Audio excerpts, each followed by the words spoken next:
Memphis and WIVG Tunica Memphis. Flynn Broadcasting Stations. It's time for Sports Time on Sports 56 with Wallow and Stats. The first hour of Sports Time is brought to you by Lexus of Memphis. Here are your hosts, the voice of the Tigers, Dave Woloshin and Brett Stats Norsworthy.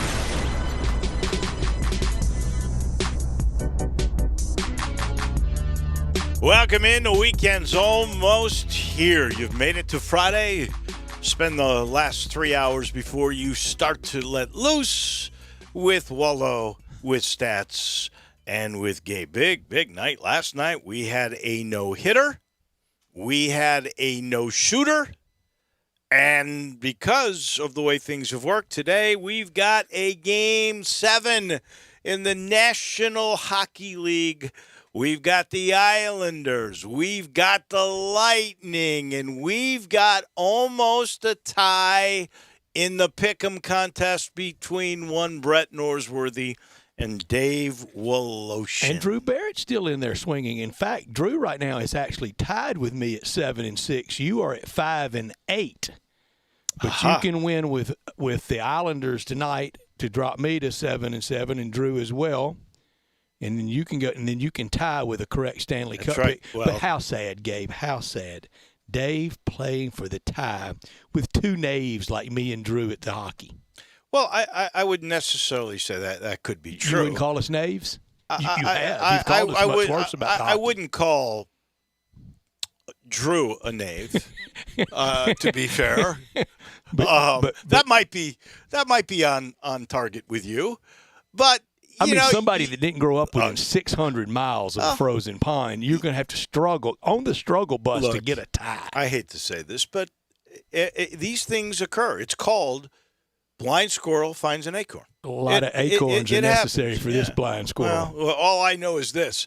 You had a much bigger lead. If indeed the Islanders win tonight, this will be one of the greatest comebacks of all time. Well, I had to win on the road. last 5 series, it seems, just to get even with you. And that's the throw. The Stanley Cup, Montreal in their Stanley Cup for the first time since '93. The Islanders for the first time, since when? Since the Mike Bossy dynasty era, and the end of the barn on Long Island. That's the end of that arena. They're the new place going up by Belmont Park. Well, next year they may actually just crush the thing because they're such a long shot to have done what they've done. It is amazing. But Lightning win tonight, then I am full winner, regardless of what happens in the Stanley Cup. And over those 2 weeks of the Stanley Cup, I will take a victory lap or 3. Well, honestly, if that were to occur, and it could, then it does prove the theory that blind squirrels do occasionally find acorns. It will prove that I know more about your youth sport than you do. No, that does not. I won it last year. It would prove that you got lucky one Dave, time. I've already won NBA's already closed out. I've won. I mean, held to the victor. I won NCAA basketball tournament again. You never win that. I was the only one of us to pick Tampa Bay over Kansas City. I won the Super Bowl, the NFL playoff picks. I won the bowl contest. I won the Friday football forecast. Only thing I haven't won is golf, and there's a reason. Gabe, do you remember when we did picks on Wednesday, and I said I had to look 2 or 3 times to see if Ricky Fowler was indeed 91 in the world? Do you remember when I said that? Yes. Today proves why he's 91. 75 missed cut for Ricky Fowler. Wow. Dustin Johnson, last I looked, was 1 under for the tournament. He was my pick to win it all. Doing much better than that. I must say, it's very convenient for Dave. When he wins, he's the expert. When we win, we're just lucky. Yeah. Yeah. How's that happen? Dustin Johnson, 2 under for the day, 2 under for the tourney, 259 will make the cut. Wow. And Kevin Streelman's out there right now. He could end up winning. I get quad if that happens, or double, right? Double. He's 4 under for the tourney, 1 under for the day. Charlie Hoffman, John Goins staying with Chuck Hoffman. All of us have taken a swing at Chuck Hoffman this year. 6 under for the day through 15. Started on the back, playing the front. He's on his 16th hole of the day, 4 under. Brooks Koepka, look at you, Gabe. Yeah. You know what Gabe almost did Wednesday? What? Oh, he had Brooks Koepka? I didn't know that. He does. He almost picked John Rahm, who is not in the tournament. Oh, I wish he had. My I knew man- he wasn't. My man Ches is trying to hang around. 2 under on the day. Yeah, Ches Reavy. 2 under for the tournament. I got the only missed cut so far, so golf has not been good to me, but everything else, certified expert, Yeah, apparently so. especially the hockey. I would have to get the verification on all those things that you just said. I've got it. I'd have to sort through it. Oh, you might have to show it to me during the break. Bubba Watson, does he own River Highlands No, outside but of Hartford, Connecticut? but he does not have clear title to it, but he's making mortgage payments. Oh, yes. my gosh, he's unbelievable on this golf course. 4 under today, 4 under yesterday. He's won it at least one other time, maybe 2. How many times has he won that tournament? Do you know? He's won it at least twice. Yeah, that's what I thought. Wow, It you talk fits him about perfectly. courses for horses. Mhm. That I don't know if there's a better course for that guy than the Highlands. Daniel Berger has a good sense of TPC Southwind. Yep. So In does the day, Dustin Justin Johnson. Leonard and David Toms did. Oh yeah, David Toms did. It's a little bit like Horse for course is real. Trevino was really good on Colonial. Dave Hill, Dave Hill was unbelievable on Colonial. probably best course Dave Hill ever encountered in his Could life. be. Well, wasn't bad for shooting a 59. I Al can tell you Guyberger. that for Mr. Guyberger. Justin Rose in the mix. He shot 8 under through 14 holes today. Is par 72 there? I'm not sure. I like that course, and I love this playing 6,800 yards, especially after what they had to endure last weekend. It's no need to punish them the week after. Yeah. 6,800 is a lot of golf course for mere mortals, but for them, No, that's pitch and putt for them. it is. And it's a lot of drivable par fours, and that's my new thing in golf course architecture. You like drivable par fours? For everybody. I'd much rather have You know what? the 280-yard par 4 for us than the 240-yard par 3 for us. Oh, yeah, for sure. I mean, I don't have those skills. There's nothing I can do. I can't drive it up there and throw it by the hole. I personally think if you have a drivable par 4, that there has to be risk. And not that I can drive a 280, but I can get a heck of a lot closer if it's downhill in the right bounce, and then your T Sure. wedge. Oh, yeah. Maybe. Well, then you should be able to get up and down for a birdie. There should Yeah, and be have fun with a it. par on something like that. If there's no risk involved, then a par on a hole like that is a bogey, really, in your own mind. But here's my point.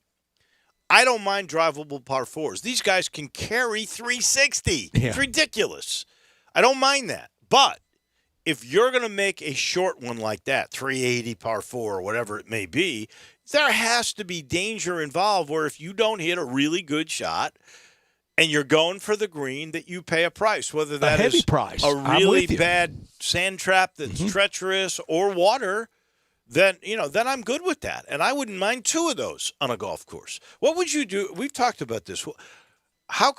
Where would there be a par 4 that's drivable on TPC South? Where do you want it, front or back? Well, you want it when it gets down to the big moment on Sunday on TV? I think it's always got to be in the 12. back 9.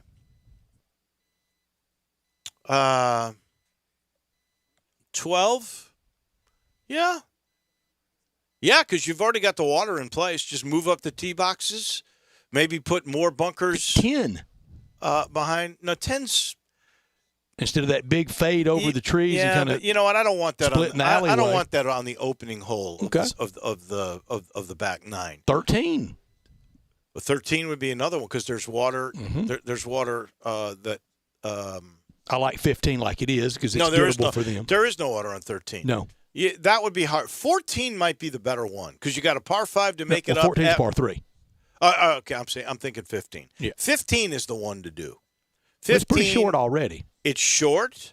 If you design that hole a little, it's a pretty hole.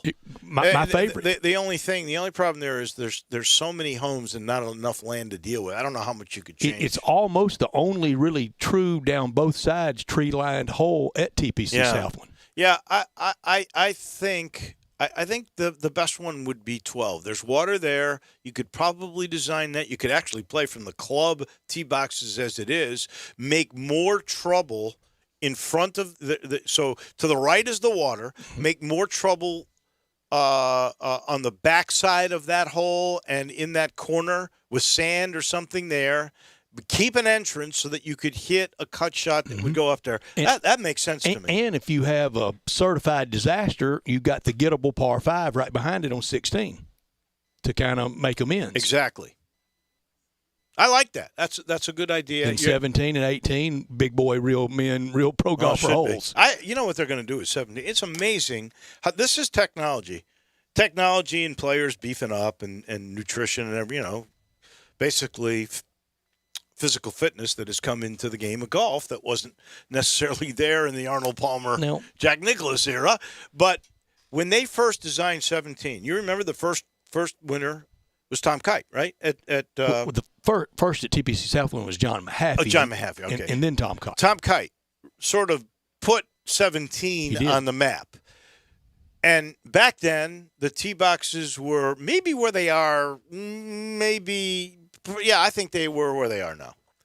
And he hit a driver, and then he was behind that tree on the right, which is still there. That's important to the hole. Mm-hmm. Then he hit that famous cut shot, I want to say with a 7-wood, something like that. Yeah. So now they're thinking about moving those tee backs close to the road where the TV complex used to be. Yeah. Because all these guys are hitting 3-woods, because if they hit drivers, they'll end up in the creek, which is well in front of where that tree was where Tom Kite hit the ball to the right side. So that is absolutely the technology and the fitness level of these guys, how they are hitting the ball so much further that you've got to change the hole to make it, because that was really a hard hole. It's an easy hole. Aren't we kind of trying to do them. that to baseball with a 4-man no-hitter last night? I think when we see no-hitters now into the future, it will be more group efforts because you've got, one batter kind of shooters. You got so much power coming in to face one guy late in the game instead of that guy that's out there on 115 pitches and just kind of trying to get to the finish line and get his no-no. Well, it's interesting in my mind. The Cubs have been around since the 1800s, and the Cubs in their history, I think they're 2 or 3 maybe in total no-hitters. This is their 17th no-hitter as an organization, 17 no-hitters.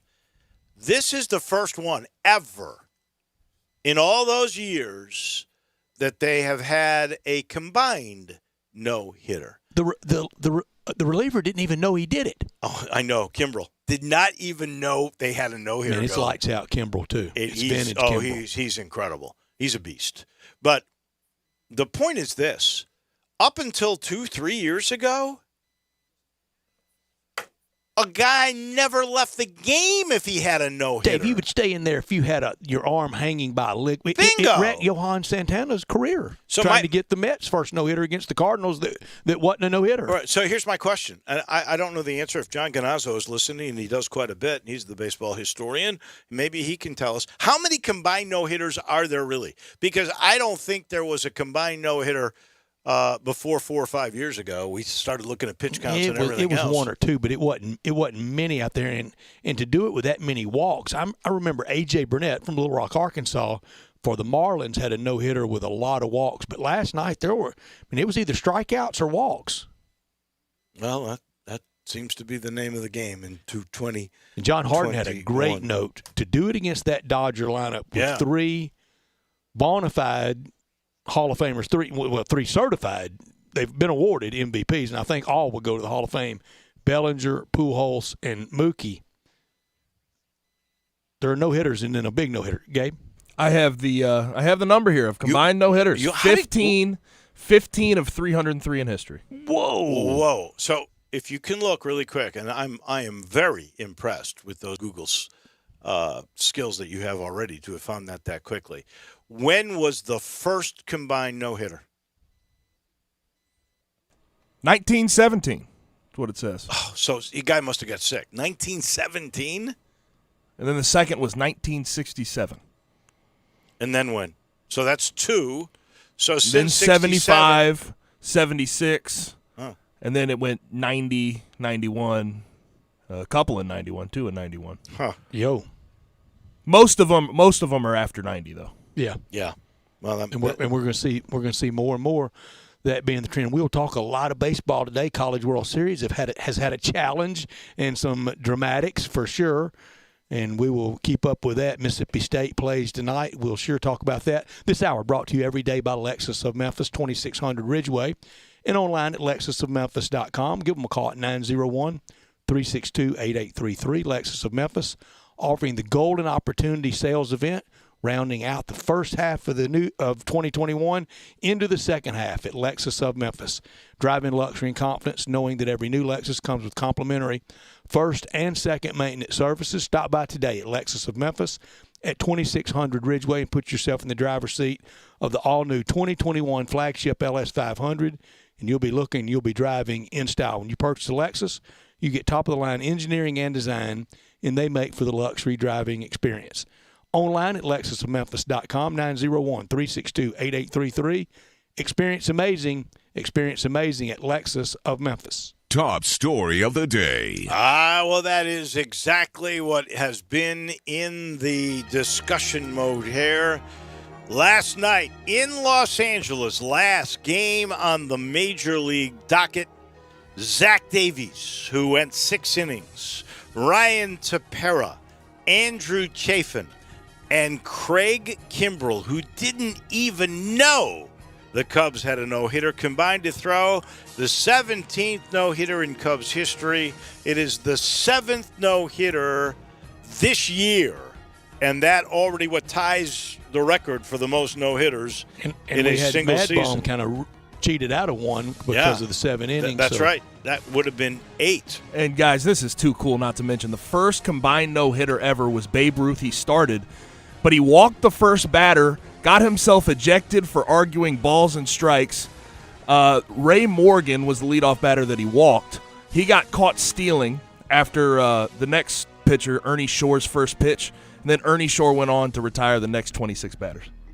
So really, there was only 27 batters in the whole game. So Babe Ruth's one batter is the reason it wasn't a perfect game. Babe Ruth, man. Still talking about him all the – I mean, it's the biggest figure in the history of any sport. But think about it. So that's really like cheating. That's the first combined no-hitter, and Babe Ruth didn't even get an out in the no-hitter. That was in 1917. So there's really only 14 he was responsible in history. for the runner. Yeah. Well, that runner was erased caught stealing. Yeah. Wow. Babe Ruth. Gargantuan figure over a sport. My top story, another no-hitter, not just any no-hitter. 4 Cub pitchers combined to no-hit. The champs, the Dodgers. And in the era of the baseball getting checked and checked thoroughly, everything being checked, I thought we were going to have the end of no-hitters. Pitchers can be this good, can't they? They must have took 4 of them. The Cubs got 4 of them. You know why they took Davies out was their lead wasn't that big in the top of the 7th. They had bases loaded and they want to score some runs. So they took him out of the game. I still kind of cringe. I mean, if I were Davies and I had a no-hitter, I'd be going to David Ross. I'd be going, oh, please, I'll just take 4 pitches. Maybe they'll walk me. Well, don't let me. It wrecked Johan Santana, and it greatly inhibited Bud Smith with the Cardinals. I don't know if Bud Smith was ever going to be Steve Carlton. No. But trying to stay in there for that no-no didn't help him. Not top story of the day. That would have to be, for me, I had one right at the top of my leaderboard here. I guess it's the golfers that are going to the Open next month in July 15th at Royal St. George's, which is in Sandwich, England. They are going to face tough protocols. Even if you are vaccinated, and even when they're going to allow 32,000 spectators, players will not be allowed to go to restaurants, to pubs, or to grocery stores. So I don't know how they're eating. No, they're gonna basically have prepared meals at the course, and then they'll be allowed to have groceries delivered. They cannot share any accommodations with other golfers. they are allowed 3 other team members, which includes a caddy, and they all got to be together, at approved housing. If anybody else, like from your family, comes over, they're going to have to go through a 10-day quarantine besides all the strict testing. And even if you're vaccinated, you're going to get tested on a regular basis. If you want to play in the British Open this year, you got to really want to play. I don't know if this will be something that will stop some guys from going. I mean, if you're a great player, you only have 4 chances a year to get majors. You're going to put up with it. Yeah, I'd put up with it. But it is really, if you're a fringe guy. At Royal Sandwich this year, was supposed to be at St. Andrews for the 150th. It'll be next year at St. Andrews for the 150th. Help me geographically, Gabe. Hit the Google machine and give me a map. I think Sandwich is southeast of London, toward the. No idea. I'll Google it real quick. Channel. I'm not certain. My not top story. Clippers are alive. They can't do this 3 straight series, can they? 8 o'clock tomorrow night in L.A. Phoenix a 1-point favorite. Paul George will have to be playoff P for the Clippers to do this 3 straight series. Start down 2 and come back and win. They win tomorrow night. All square. That is true, and they've been coming back all year. They'd be the first team ever to come from 3 times down 2 low. Extraordinary. Nobody's ever done that. Sandwich. Whew, man, it's near Wingham and Ash. It's a little inward from Sandwich Bay. It's a historic town and civil parish in the Dover district of Kent, southeast of England. Of London. It says England. Wow. Let me see if it says more. In southeast England, it lies on the River Stour, has a population just under 5,000. Doesn't sound easy to get to, does it? It has one of the sink ports. It still has many original medieval buildings, including several listed public houses and gates in the old town walls, churches. There's a white mill. Once a major port, now 2 miles from the sea due to the disappearance of the Wansum Channel. Almost directly east of London, Brett. Directly east, okay. Almost. A little southeast, but east. Sandwich also gave its name to the food by the way of John Montague, who was the 4th Earl of Sandwich. And the word sandwich is now found in several languages because of the... I'm going to say if you were the Earl of Sandwich, good life. I think he did. Even before air conditioner, you slept cool. He had bread, that's for sure. Yeah. Just got, oh man. Hit the break music. I just found what my not tough story really was: the shooting of these 2 guards. I like the Open Open Championship angle. Well, that was good, but I can't imagine that from 3-point range this will ever happen again. That our guys, there was a lid on Kevin Booker and Chris Paul, will go 10 of 40. There is and no way Campaign injured. They will do that. And Campaign. Boy, I hope Cameron Payne is able to go the rest of the way. That did not look Devin good. Booker looked in pain, too. Well, he's got a broken nose. Yeah. He's wearing a mask now. I was in pain when I had a broken nose. Was after the gun hit you in the nose, was yours in pain? No, boy, you know hurt. that, don't you, Gabe? It How hurt that a happened? lot. Dave goes out. What were y'all shooting? What kind of? It was some medium-powered rifle, really, honestly. It overpowered you? Oh, my God. Oh, no. This isn't Steamboat. Well, everything comes back to Steamboat. And a guy had a pretty good, powerful gun he used for long-range target for hunting elk. And did you hunt? No, I didn't. Okay, hunt. I didn't hunt. I would have watched, but I would not have hunted. Anyway, so this guy takes me out, and we're going to shoot the gun. His name is Henry. He's from Boston. Henry Pedrazzi. Never forget him. Great guy. So I watch him shoot a couple, and he goes, okay, now here it is.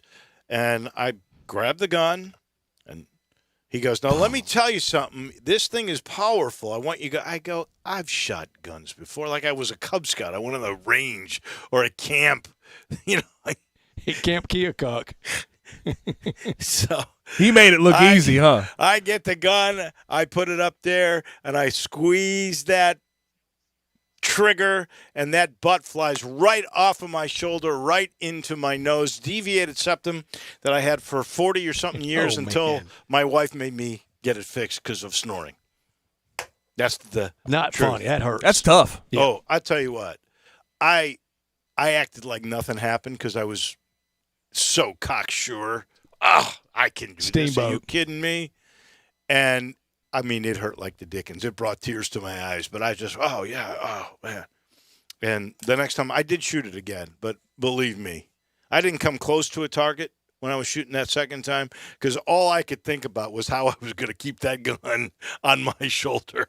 It was crazy. Those are your top and your not top stories. We do have a busy show. We'll and talk a steamboat flashback. Alan Bell from CBS Sportsline. Bruce Marshall off today, so we'll talk with Alan about some handicapping. Jason Munz will join us at the top of the hour at 4 o'clock to talk some Tigers baseball with Tim Doolin. We'll talk no-hitters. Andy Schiffman, our agent in Chicago, at 5. We'll give you what's trending at 5:30. Then we'll send you into the weekend with Taco Bell Crunch Time. That will come your way at about 5:50. So here we go. We are ready to bring you into our fun time on the weekend right after this. Sports 56 mornings with Peter Edmiston and Anthony Zane. Weekday mornings from 7 till 10 on Sports 56, 98.5, and 96.1.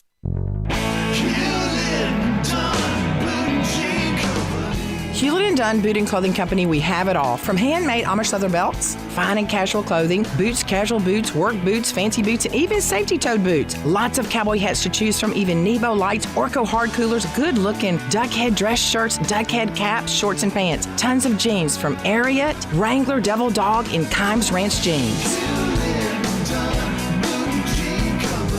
At Hewlett & Dunn, we have a great selection of Old South t-shirts and caps. Fine clothing from dress to casual to Sunday best. Enjoy choosing from UFO's orthopedic-approved shoes. Hewlett & Dunn Boot and Clothing Company. Boots of every size, every color, every skin. Safety toes, shoes, and great quality hiking boots. Hewlett & Dunn Boots and Clothing Company. 111 North Center Street, Collierville. Hewlett & Dunn.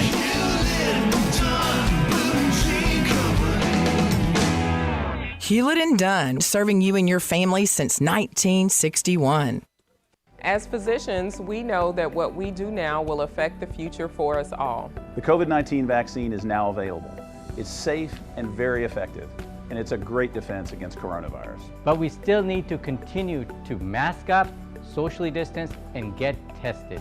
Getting vaccinated will help us all get back to some semblance of normalcy. Let's get vaccinated and tell your friends and family to do the same. Memphis and Shelby County, get vaccinated. It's our best shot. Brian Elder's Roofing Solutions. I'm Brian Elder. The great Kimmons Wilson of Holiday Inn had a slogan: the best surprise is no surprise. And that's so true. When I sit at your kitchen table, you're going to understand exactly what I'm going to do to your roof. From the underlayment to the hip shingles and ventilation, the flashing, the wood repairs, the cleanup, the crew safety, the warranty. It's amazing how many customers sign contracts being told none of that stuff. But the best surprise is no surprise. Insurance claims. Talk to your friends. More and more claims are being rejected, and only experienced claim specialists are getting those terrible decisions overturned. So if you don't hire me, please hire someone to manage the process with the experience to see it through. The best surprise is no surprise. 867-0303 or BrianElderRoofing.com. Call 867-0303. Brian Elder's Roofing Solutions. It's on at Gossett Kia on Covington Pike with the Trade Up to a Kia sales event. And we can put you in a new Kia today for less than $5 a day. 2021 Kia Forte, $129 a month. 2021 Kia Soul, $137 a month. Both 36-month leases, $39.79 due at signing. And Built in America 2021 K5, $169 a month. $29.99 due at signing, 36-month lease. And get peace of mind with Kia's 10-year, 100,000-mile powertrain limited warranty. Trade up to your Kia today at Gossett Kia, 1900 Covington Pike, or shop 24/7 at KiaCovingtonPike.com. Ask for Bobby J. He'll put you in a new Kia today. If you want it, we got it at Gossett Motor Cars. All 36-month leases, 0 security deposit, $650 acquisition fee, 10,000 miles per year, 20 cents excess mileage. Forte ME 3716, MSRP 20,930. Sold M7 144,946, MSRP 20,515. K5 MGO 21674, MSRP 26,170. Includes all manufacturer rebates and incentives. PF 695 excludes tax title and license. With approved credit warranty is a limited powertrain warranty. See dealer for complete details. Offers valid through 6/30/2021. Dealer stock only. Now, back to Sports Time on Sports 56 with Wallo and Stats. This hour of Sports Time is brought to you by Lexus of Memphis. Here once again are Dave Woloshin and Brad Norsworthy. We welcome you back, and we're going to visit with Alan Bell from CBS Sportsline. He's on Twitter at AlanBell247. That's 2 L's in Allen, ALLAN, Bell, BELL 247. We visited with Alan a bunch in the past, and I have told him, Dave, that he has one of the better radio, esprit de corps, happy carriage, sunny dispositions that you'll ever find. Same on Twitter, truly out there, especially with the wave of legal wagering in the state of Tennessee, trying to help people, teaching people how to wager, how to money manage, how to have fun with it. And one of the things that makes him even happier, y'all are on a hot streak, Alan Bell. Where are you going to spend all this money? You going to retire early? What? Well, I'll tell you where I'm going to spend it is on that check to you for that intro right there, brother. I appreciate that. Keep the cards and letters coming. No, Alan, you know I mean that, and you have fun with this, and you don't ever get down in the Twitter sewer that is sometimes so easy to do, especially in wagering, because sometimes it's good weeks and sometimes it's not. Oh, yeah, you're exactly right there, buddy. Trust me, I've had my fair share of crazy messages sent over my way when you have a couple bad days. But, that's the good thing is that people in Tennessee have taken to this really well. And you see the numbers that come in. They compare to states that are much, much, larger and have had this around a lot longer. But, two, it's a really educated audience. Tennessee as a whole is a really great sports state. And they understand, that you're not going to win every game. But it sure is a lot of fun, to sweat a game with people that you don't know, that you talk to on Twitter or Facebook or whatever. And, you're both kind of on the same side. So win or lose, you kind of go up or go down together. It's a ton of fun. I'm curious, Alan. I'm sure there is a way to track all of this, even your own hits on CBS Sportsline. But since it has become legal in this state and in all the others, and we've been inundated with radio and television commercials on a regular basis on popular shows, so we know they're spending the money. What is the increase in gambling in America since it has become legal to use your phone to book these things? Oh, gosh. I mean, the legal amount has gone from 1 billion to 3.5, 4 billion. Wow. I mean, four times the money, 4 times the amount. Man. Yeah. I mean, so, it goes to show you that there was a market beforehand, that wasn't exactly legal. There are a lot of people doing it, with neighborhoods and things like that. But yeah, I mean, the numbers are just crazy and it's going to continue to go up because if you look, we're only at 25, 30% of states across the country. I mean, right. there's constantly, new states coming in, adding legislature. Louisiana is coming in. We haven't even figured out New York just yet, and we don't have Florida, right? We don't have Texas. We don't have California. I mean, there's some massive states out there that haven't, jumped in the pool yet. So those numbers are only going to go up, as we go along. And, Alan, it's amazing the number of complaints, canards, straw dogs that were presented as, oh, we can't do this. First of all, if it violates you morally, if it's outside your compunction of what you think's right, don't. If you can't afford it, don't. If you're into it too deep, don't. There's a lot of reasons why don't. But if you want to and you can, I think there's plenty of ways to do it. And one of them would be how hard Vegas and Vegas authorities fought it. Vegas, especially coming out of COVID, Vegas is getting ready to have boom times. Oh yeah, big time. There absolutely are. And I'm here in Nashville, and Vegas is kind of built the same way as Nashville in terms of tourism, and you guys see a lot of the same thing too. So a lot of you want to bring a lot of people in, and especially with them having sports books, obviously, at every turn. Yeah, I mean they're going to make a ton of money with this. And you're right. When you look at states that might have a moral issue, I get it. I certainly understand. And you don't have to do it.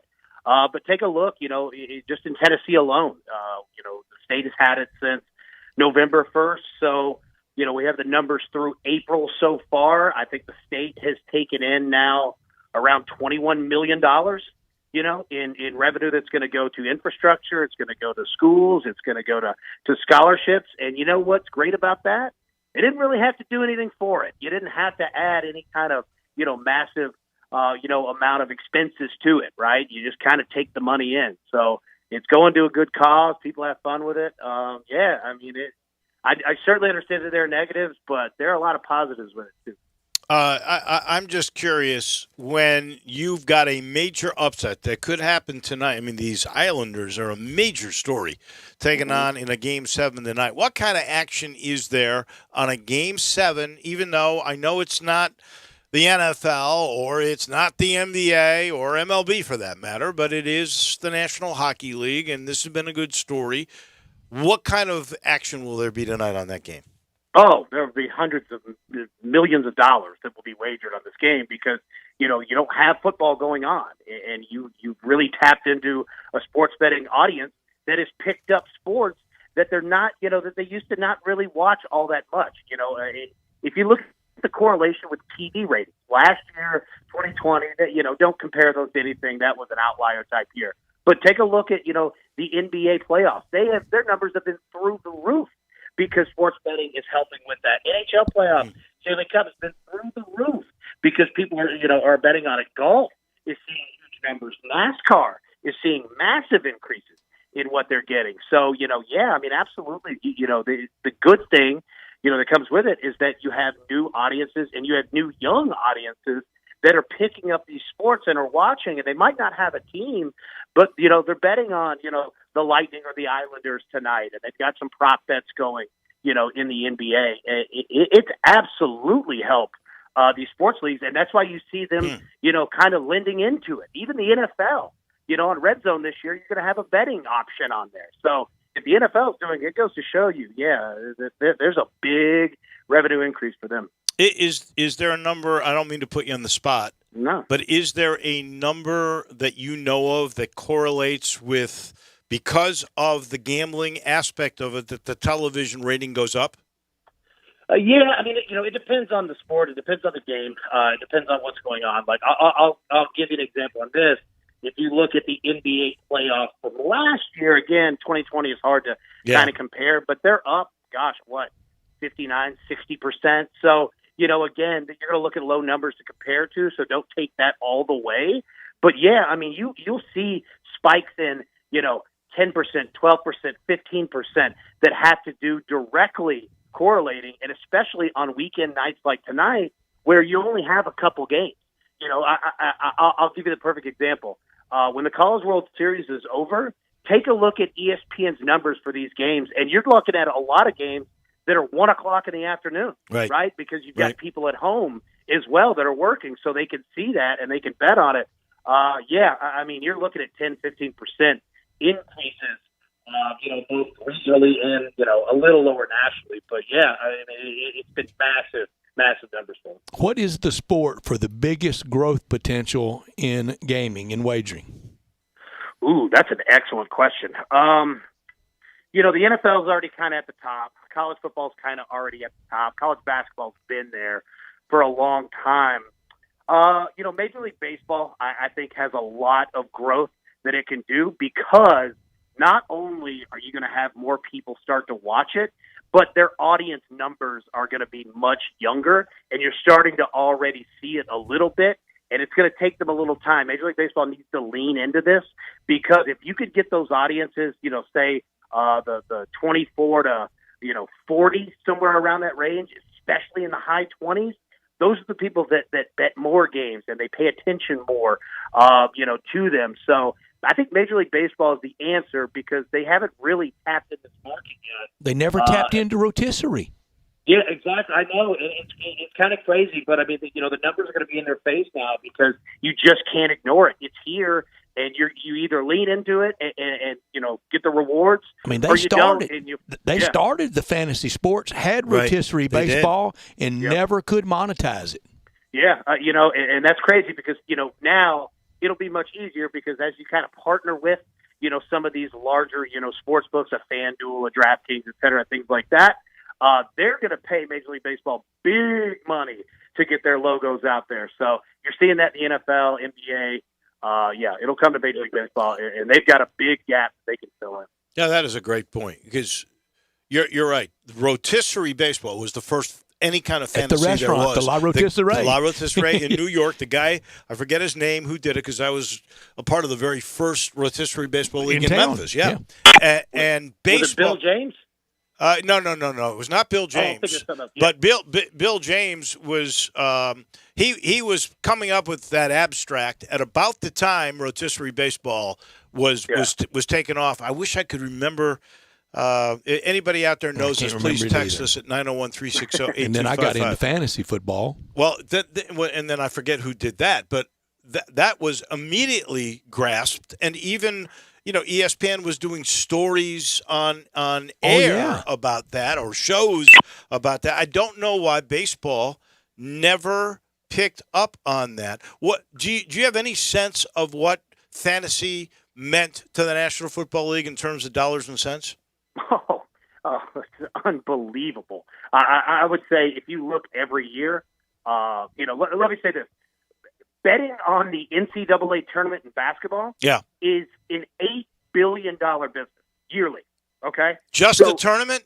Just the NCAA tournament. When you add in brackets and you add in sports betting, it is an $8 billion industry every single year.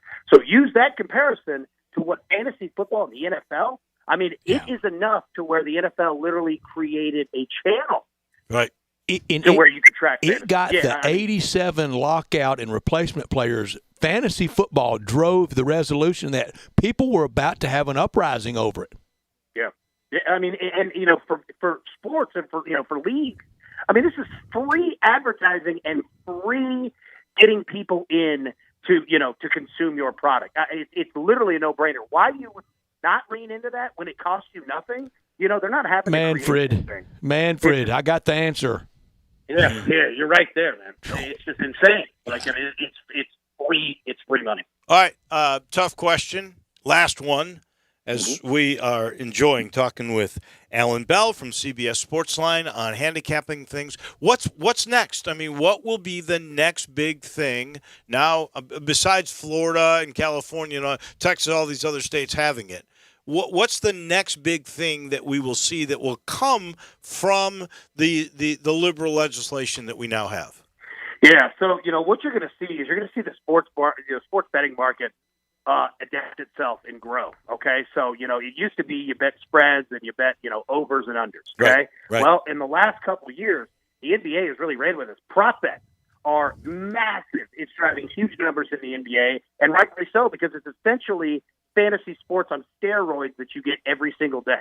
Okay, so what you're going to see in the next couple of years is how do sports books offer new and exciting items kind of based off of that, right? Like, how do you have interactive type plays? Because what they want is they want you to be live betting during the game so that, one, you're watching it, and two, you're interacting with it live. So kind of how Twitter and Facebook, it kind of changed the game of how you watch a game because you can watch conversations. That's how sports betting really wants to get themselves, is get people in the live betting market. So, yeah, keep watching as these books, they're already starting to do it, but they'll boost this thing, especially once the NFL season gets there. Wow. Great stuff, my friend. Thank you so much for the lesson. We appreciate it immensely. Good luck. I'm sure we'll talk to you sometime soon. I look forward to it. Appreciate you guys having me. Thank you so much. That is Alan Bell from CBS Sportsline. We're sitting in the Family Leisure Studios getting a lesson on what may be coming up. Man, I can believe that. So, instead of the way we know it now where you bet before the game, you might bet who's going to win on the spread or what the over or under is going to be. Now we're going to be betting second quarter who's going to win that. I've got one. When I do the FanDuel ad, I always say, you have to be present in Tennessee. I think for sure in Gabe's lifetime, maybe even mine and yours, Dave, you're going to see just wherever you are, it's applicable. If you're in Nome, Alaska, wherever, it's not going to be confined to that state. It's going to be cross-country. It'll be multi-state. No doubt. And we're all now able to get out and about, right? And that's what Family Leisure is saying. Get out of the house and come by their place at I-40 and Wooden Road because they got great pricing on in-stock and incoming products. Summer's here. They got a lot of new stuff, and they would love for you to see it, and it's never been laid out better than it is right now. Keep the kids active. Play gyms in stock. They're ready for delivery. Markdowns on remaining game room products like air hockey and things like that. Oh, the massage chairs. They got special prices on them, too. Hot tubs. Going fast. Reserve yours now before the cold weather comes in. It's going crazy at Family Leisure. Get out there. Go see I-40 and Wooden Road Family Leisure, where family and fun do come together. We'll give you an update on what's happening at the Travelers and maybe some baseball scores. There's a couple today games, too. We'll let you know what's going on in just 1 minute. Greg Gaston and Eli Savoy get you through lunch daily from 10 to 1. Well, lunch is served. Only on Sports 56, 98.5 FM, and 96.1 FM. Summer in Memphis is hot and humid. Match that with an inefficient air conditioner, and that equals less comfort inside your home and higher utility bills. Hi, this is Lauren Choate with Choate's Air Conditioning, Heating, and Plumbing. If you're frustrated with your current HVAC system, then let us give you a free estimate to make you and your family more comfortable this summer. Right now, Choates and Carrier are offering 60 months no-interest financing on select Carrier HVAC systems. If you're not ready to purchase a new system yet and need Freon to get you through the summer, then go to our website for our half-off 1 pound of Freon coupon. If your system hasn't received a maintenance yet, Choates is also offering their $20.99 AC tune-up. So turn to the experts with Choates and call 347-8086 today to take advantage of these specials. And remember, Choates, let our family serve your family. Finding great candidates to hire can be like, well, trying to find a needle in a haystack, but not with ZipRecruiter. Its powerful technology actively finds and invites qualified candidates to apply to your job. So while other companies might deliver a lot of hay, ZipRecruiter finds you the needle in the haystack. See why 4 out of 5 employers who post a job on ZipRecruiter get a quality candidate within the first day. Try ZipRecruiter for free at ZipRecruiter.com/free. That's ZipRecruiter.com/free. Like, I don't know. Can you just pick something and order? Yeah, but anyway, where are you at? You don't... It only takes 2 seconds of distracted driving to become a statistic. You can lose your driving privileges, your vehicle, face jail time, or even lose or take a life. Slow down, Memphis. The life you save may be your own. Brought to you by the Memphis Police Department, Traffic Operations. Choose your ride during the 4th of July sales event on now at Gossett Chrysler Jeep Dodge Ram Fiat on the Pike. Indulge yourself in 2021 Chrysler 300 Touring, $419 a month. Get performance and power like no other with 2021 Dodge Challenger XST, $447 a month. Plus rugged 2021 Ram 1500 Tradesman Quad Cab, $479 a month. And 2021 Fiat 500X Pop all-wheel drive. Gets 30 MPG Highway, $25,680 or $349 a month. So drive past the rest and come to the best, or shop online at GossettMotorCars.net. If you want it, we got it at Gossett Motor Cars. Almost finance through Chrysler, 75 months at 3.99 APR, 3,500 down, pop, MP 889607, MSRP 28,680, 300, MH 566,859, MSRP 34,115, Challenger MH 58,6605, MSRP 33,130, 1500, MS 548,140, MSRP 36,425, includes all rebates and incentives, PF 695, excludes tax, title, and license. See dealer for complete details. Offer valid through 6/30/21 with approved credit, dealer stock only.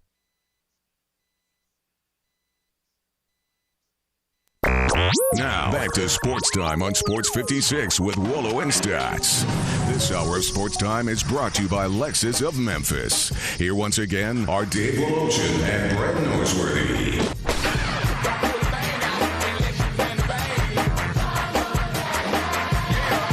Couple of baseball games going on this afternoon. Rockies and Brewers. How does Milwaukee have this incredible schedule? I mean, they got the easiest schedule of any team I've ever seen in baseball. Well, they're good too, and we see them develop those players so well, and they come through here with their AAA affiliate, but they don't ever put the ribbon around it, and they haven't. And maybe this is the year. I mentioned yesterday, Could America be ready for a Tampa Bay-Milwaukee World Series? I'd be fine by it. It would get crushed. It wouldn't bother me at all. I like to see the best teams. I don't care where they're from. I don't care. Yeah. That's nil. Now I'm talking Euro Cup. No, that's nothing. Football. Nothing. Bottom of the second, but the Brewers have runners on the corners with only 2 outs. Phillies and Mets, nothing. Middle First of to 2 the there. third. Cardinals, boy. Yeah, I hate to say this. Sometimes, how an athlete will, before they do whatever they're doing, they will close their eyes and they will visualize exactly what is going to happen. Right? It's visualization. Sure. You've heard of that. Yeah. Well, you have your own Feel like little I'm in Bob Rotella's office. You have your own little method. Yesterday you said, if the Cardinals get swept by the Pirates, voice too. If they get swept, everybody's out. Everybody. Schultz out.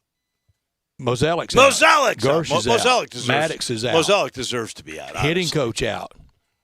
Stubby's not. Stubby's not out. Stubby might be the interim. Maybe he is. The bottom line is you sort of visualized this sweep. It's not very good. You visualized it to the lowly Pirates. And now the Cardinals 3 games under 500. Well, the Cubs take and on a lot of the baseball to play. defending champions. And what do? They know them. Wow. This could be the day that we just see the total separation. And I'm in studio, and I can't get my Wi-Fi to act nice to get – now it does. Now I'm trying to get to the College World Series. 2-1 Vandy, top of 6th over NC State. And a lot of challenges there. Yeah. NC State with just a shell of a team due to contact tracing. And how tough is that? Can you very believe tough, but that? I respect him. That coach said, we're playing ball. We got 9 men. We're going to go out there and play. They think 13. I think it is amazing. NC State led 1-0 in this game for a while. Kumar Rocker locked in. Vandy's got a runner on. Nobody out. Runner on first in the top of the 6th with that 1-run lead later tonight. Texas and Mississippi State. Craig Way against Jim Ellis. Yeah. Well, they'll have nothing to do with really how this one They'll comes just out. describe and they'll the both action. do a fine job. They will just describe the action, exactly. merely. But, Dave, when the Tigers lose, it is your fault. Is it my credit when they win? None. Oh, I only get the bad. Very similar to like Dave and the picking, Gabe. Oh, come on. And I highly doubt he hated to say what he said about the Cardinals. I highly doubt you hated to say that. I was very dubious. That the dubious alert went up. I cringed when he made that statement yesterday because such a bad you could see loser the prophesizing. wanting me to document all the Dave, you've never touched me in the NCAA tournament bracket, ever. You did win the college football picking 2 years ago, but I came back and won last year. I am sure that I have beaten you in the NCAA tournament picking once. No, we will have harsh words in the break over that. Never. Never? Never, ever. Never is a long time. It's a really long time, and it's the domination. I mean, almost John Wooden domination I've had over you in the basketball picking. Sometimes, like when you're doing the games, you get so close. You do. It's just harder to sort it out. That is an hour in the books. Jason Munns.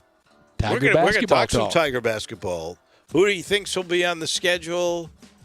Is there going to be as Penny about a month ago sort of said to us, there could be another surprise, a reclassification. How much is it going to hurt to watch Chandler Lawson? Well, you're going to have to play him against UT, but also with the U19 USA team.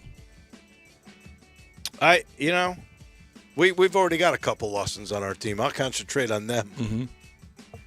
He's going to be good, though. No question. It'll be fun. I can't wait to play these games. I really can't. That's what prepares you, by the way. Sure does. For the NCAA tournament. Denny Crum believed in that theory. So did Larry Finch, for that matter. I believe in that theory. These soft schedules that Josh used to like to play, Tubby played, give me good competition, even if you lose it early. If you win one or two of those games, you're cementing yourself with a better seed. It's just the perfect way to go. We're back in just a minute. We'll be joined by Jason Munn. Stick around. We're only a third of the way through the Friday edition of Sports Time on Sports 56.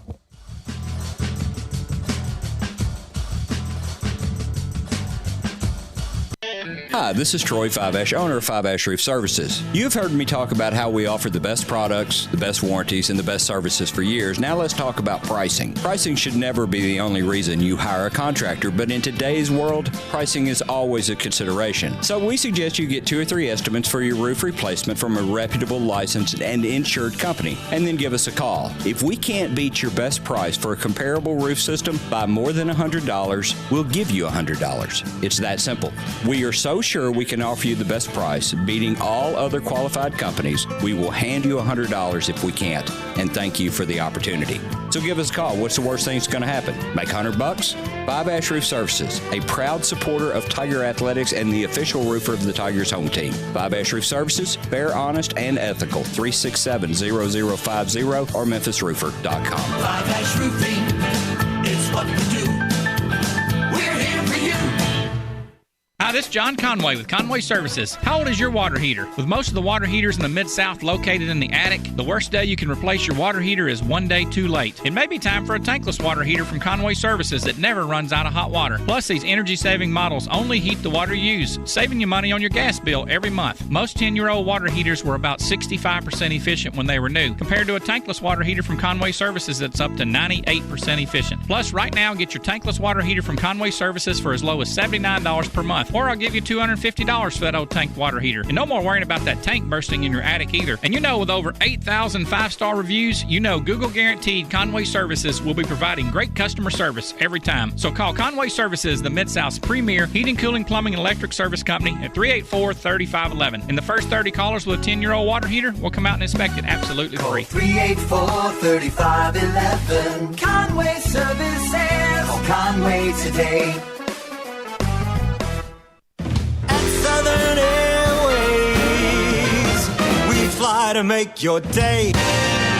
Memphis's hometown airline, Southern Airways, is offering a sizzling summer deal. For this July only, flights from Memphis to Harrison-Branson, Hot Springs, and El Dorado, Arkansas have a promotional fare starting at just $19. Fly over the interstate traffic and bypass the bridge delays on one of Southern's flights to Arkansas. Catch a concert in El Dorado, hit the lake in Hot Springs, or fly to Harrison and make the easy drive to Branson or even to Fayetteville. Flying Southern is easy with no TSA screening hassles and free parking at Signature Flight Support. Don't forget, Southern service to Destin has returned for its 9th summer season. So if you're planning a trip to the Emerald Coast, visit iflysouthern.com to reserve your seats today. At Southern Airways, we fly to make your day. Looking for some action? Sports gambling is legal in Tennessee. Action247.com. Local, legal. A sportsbook by Tennesseans, for Tennesseans.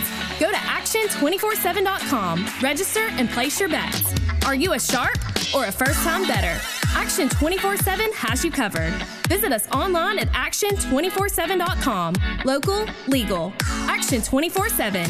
You got action. Problem gambling? Call 1-800-889-9789. Mount Moriah Auto Sales. What sets them apart? Great selection, quality, high-end to low-end cars, and low mileage. Mount Moriah Auto Sales is under new management. Ask for Emmett or Steven. Check out their great selection of cars or trucks. Choose from Dodges, Jeeps, Fords, GMCs, Infinitis, Porsches, Range Rovers, Lexus, Mercedes, BMWs, even Bentleys. Mount Moriah Auto Sales also has a great service department with 12 bays for everything from oil changes to alignment to new tires. Go to MountMoriahAutoSales.com. Pick out your like new car or truck today. Mount Moriah Auto Sales, right on the corner and right on the price. We are Sports 56 WHBQ Memphis, W253DF Memphis, and WIVG Tunica Memphis. Flynn Broadcasting Stations. Now, more of Sports Time on Sports 56 with Wolo and Stats. This hour of Sports Time is brought to you by Homer Skelton Hyundai. Here once again are Dave Woloshin and Brad Norsworthy.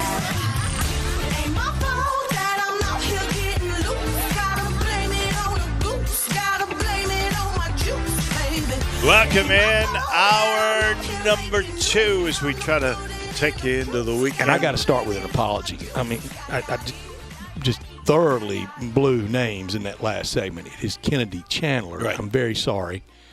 I knew who you were referring to. Please correct my old brain. I'm very sorry. You have to get the names right, and He's a was good named player. today to the U19. And we'll ask Jason Munns, well, the prospect of facing him. Will it be 1 year at Tennessee? If he's all that we think he is, that's all he'll be at UT, isn't it? 1 year and into the league?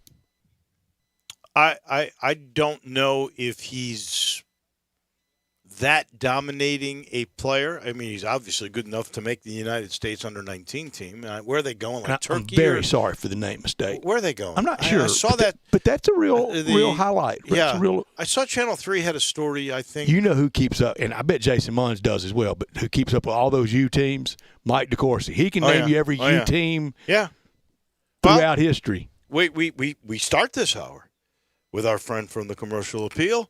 Jason Munns joins us now. How good is Kennedy Chandler? Is he a guy that could be one and done?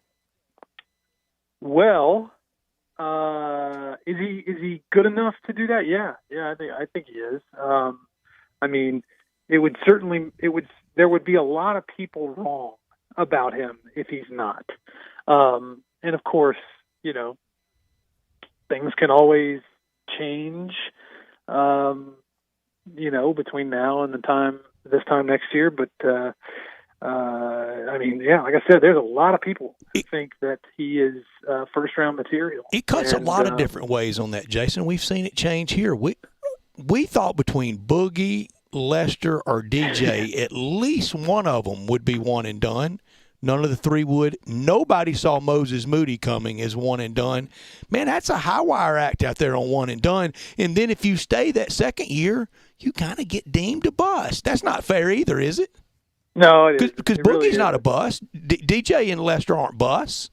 No, I couldn't agree with you more. Yeah, it is a fickle thing. This, you know, how a player's career, you know, you got all these forecasters and you've got all these prognosticators and all these expectations and it just you know there are paths, predetermined paths that people have, and if they don't live up to it, then a lot of people deem them, you know, label them as a failure, and it's totally not fair because,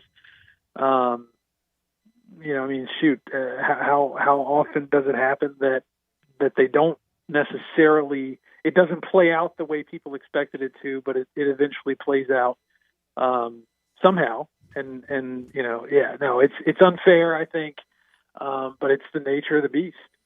Well, personally, I don't think we could make a judgment yet on DJ Jeffries or Boogie Ellis. Right. You know, I hate to say it, but DJ was hurt his first year. But Dave, that's not the world we live in, especially Sports Talk Radio. We got to make a judgment today, Jason. No, I get that, but I'm just saying if we're trying to really be responsible and objective about all this, here's what I would say. Sweet test of time. DJ Jeffries got injured as a freshman. Was he as well? I think he was gun shy for much of this year of any physical contact. And when he started to get braver and go into the paint, because he's definitely not at the level of being an NBA guy as a shooter, when he went into the lane and used his strength and his quickness and forgot about that knee, he helped Memphis a great deal. He's the one transfer that I really will totally miss because I thought we saw him really start to play and come on in the NIT. As for Boogie, I hate to say this about Boogie Ellis. I think he still could be a really good college player, but there's a lot missing in his game. He can't defend, even in the NIT run where he had a couple of good games. He had to be taken out in the semifinals for defensive substitutions. Damian Baugh came in because Boogie couldn't stop his guy. Now, the last time I looked, you play offense and defense in basketball. There were some nights that Boogie was really good at shooting. There were some nights where he wasn't. If he missed his first couple of shots, woo.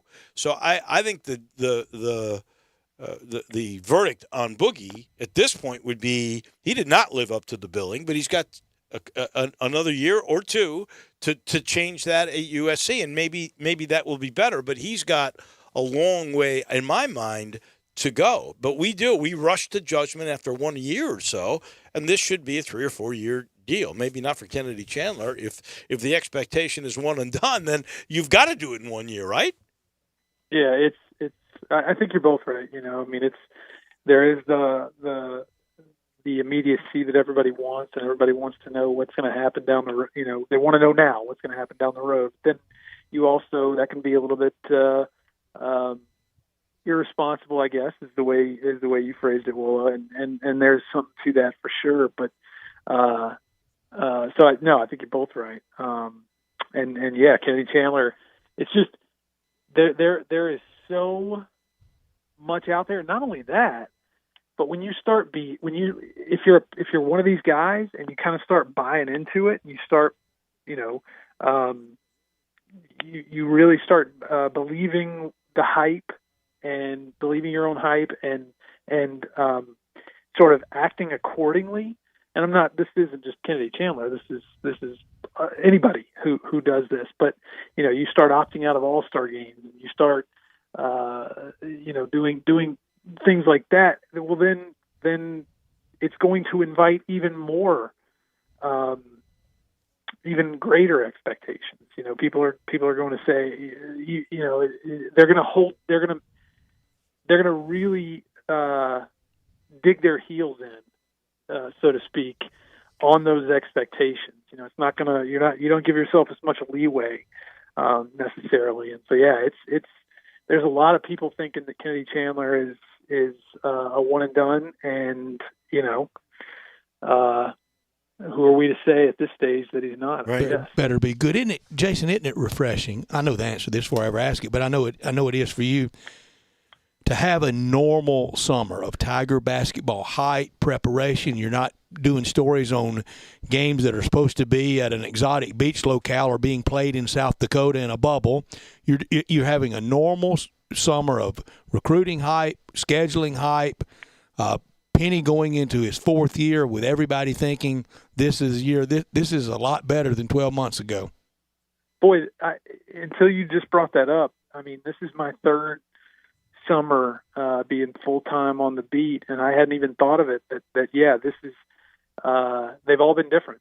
Like you said, you had the summer going into the Bahamas, and then you had the summer last year that was so crazy for everybody, and now this summer is actually normal. But for me, it's not normal. This is the first time I've had a quote-unquote normal off season, and it is nice. I mean, I compare it to the other two summers I've been on the Memphis beat, but I've been on beats before and remember what the off season was like. And this is it's refreshing. It's refreshing to, like you said, it's about coaching. It's about, personnel changes, staff changes. It's about roster turnover. Not PCR test. Yeah, exactly. Yeah, no, it's really nice. Really nice. But it's still complex because we got transfer portal. You mentioned staff changes, and there's going to be plenty of those.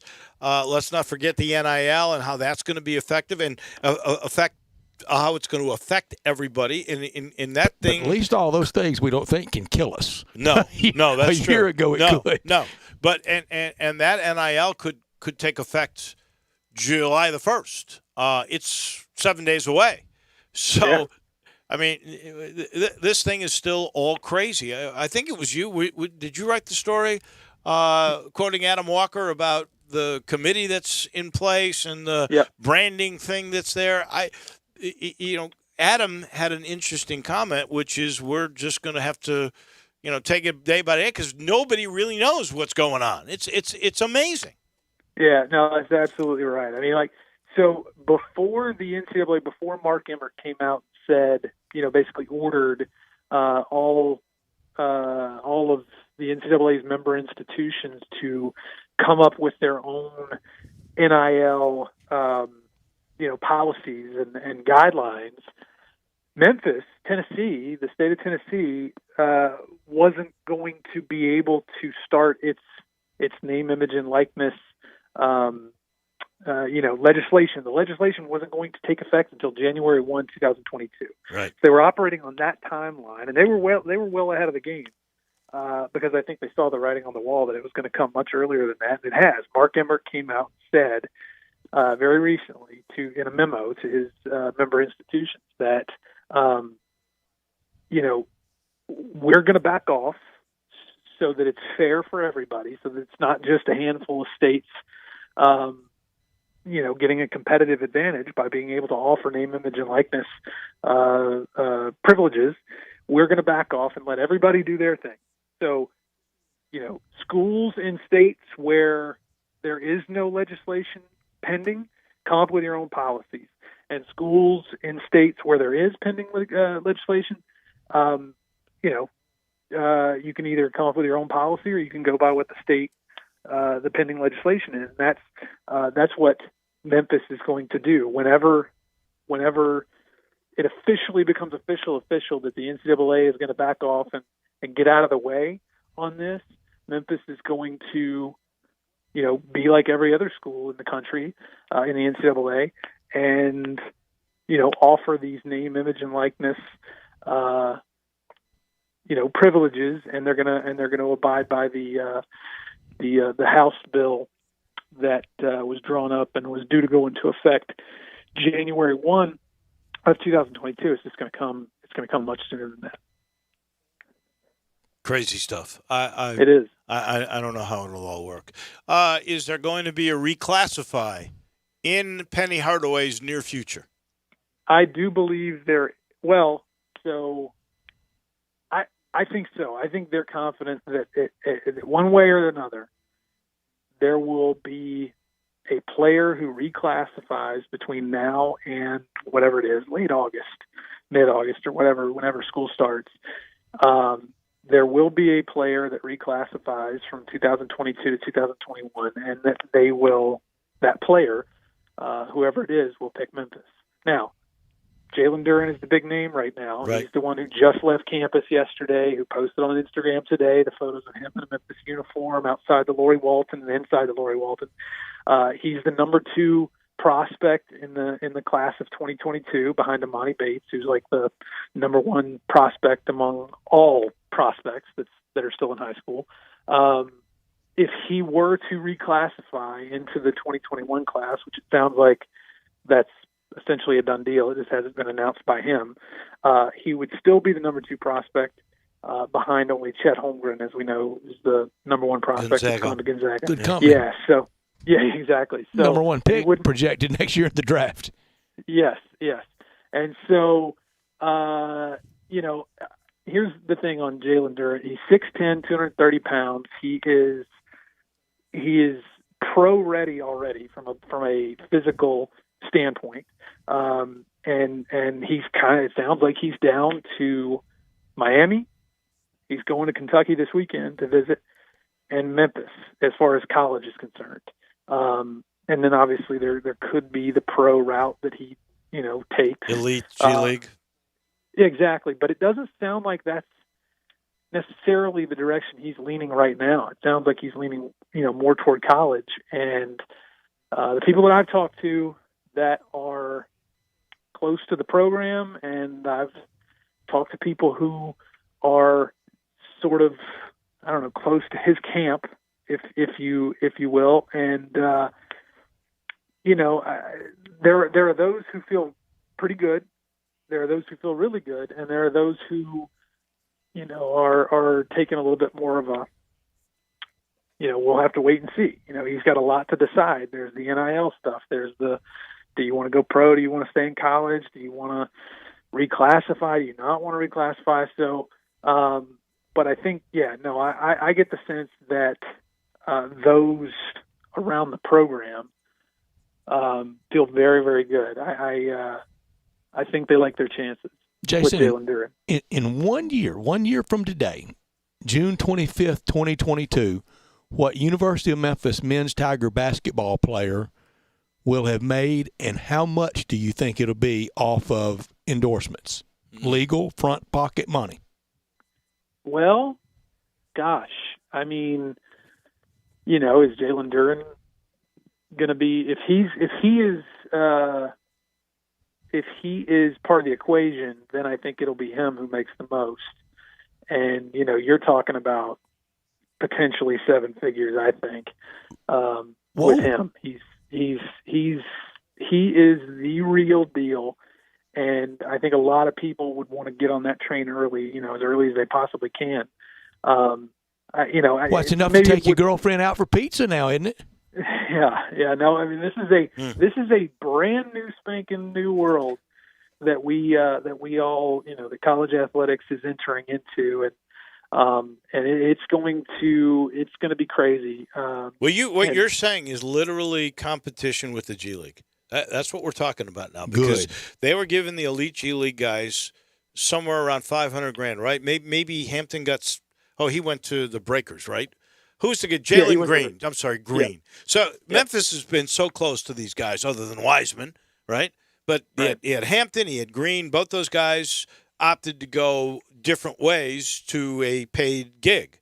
So what we're talking about now is those guys who've been earmarked by the NBA because they don't want to necessarily pay them guaranteed 2 or 3 year deals when they can find out for $500,000 if they're any good. Now that was pretty smart, in my opinion, of getting this elite G League team together. But the NIL is basically going to be a competitive bar for a few for those kinds of guys, where you can match that kind of money. If you're saying 7 figures, I mean, that blows me away. Well, yeah, I mean, and that's reserved for the cream of the crop, right? Right. That's a very select few on a yearly, year in, year out basis. That would be, like say D'Angelo Williams. Say NIL was around for D'Angelo Williams. That's right. That's what we're talking about there. But what would Keith Lee had made, Dave? Well, the going rate at that time was how much money was in that shoebox? Well, I don't know. There was. I hate to say it, but we do Jason know. Munch wrote about it. How much was in that shoebox, Jason? Yeah. I was never able to nail that part down, unfortunately. But no, I mean, of course, and it's all the neat thing with NIL in college is that there's literally no cap. If Coca-Cola wants to give a player, I love it. It's free enterprise. Whatever fair market value is for 10 tweets a month or 10 Instagram posts a month, then they can. What about a commercial? Yeah. What about a commercial? Let's just say, and I'm not going to name any car dealer, okay? But let's just say car dealer X wants a guy to make a TV commercial. Hi. Yep. I'm the starting point guard at the University of Memphis. Well, exactly. I wasn't going to say that, and we're friends with that is on the money. I mean, yeah. I mean, who's probably? Yeah, I mean, they're probably already thinking. Well, seriously, I agree with you that there will be posts, social media posts, where a lot of guys, maybe no offense, Gabe, but the starting football center will get 10 posts and X amount of money, and I don't know what the average had to guy go in on the lineman is going to make, but the quarterback is going to get that commercial on TV, right? I mean, they're going to get more money. Legally, will you be able to do this? Let's say that year after he wins the Heisman, first winner of the Heisman ever at Bama. I'm telling you, there was a special place in every Bama fan's heart for Mark Ingram because of that. That next year, can he do an ad with the Heisman in the ad? Hey, I'm Mark Ingram. This is my Heisman Trophy I won last year, and I'm here for such and such. You know Would what? that be legal? Here's the thing. You could say it all you want to. Having that trophy, isn't that the property of the New York City Athletic Club? Well, they gave it to him. He won it. Yeah, no, that is a very, very good question. I don't know what the proprietary advertising rights on that would be. So, but it doesn't matter. That he could come back and say, "Hey, I won the trophy wearing this red jersey. Maybe you could too." Or Jason, maybe they might do it like that language we have to dance around at Super Bowl Radio Row. Big game coming up Sunday. Yeah, I won the big trophy. Yes, and that is one of the things that I couldn't really make it extremely clear because it would have gotten a little bit clunky in the story. But no matter who it is, whether it's Jalen Duren, whether it's Landers Nolly, whoever it is, Dreek Clark, they won't be able to. If they go onto a commercial, touting whatever it is, Rendezvous or whatever local place they want, they get money to tout. They cannot say, "Hi, I am your Memphis starting running back," or "I am." They can't wear anything that says Memphis. They can wear blue and white and in gray, but they cannot say Memphis. They cannot use Memphis's logo. They can't even say "Go Tigers, go." So, yeah, it's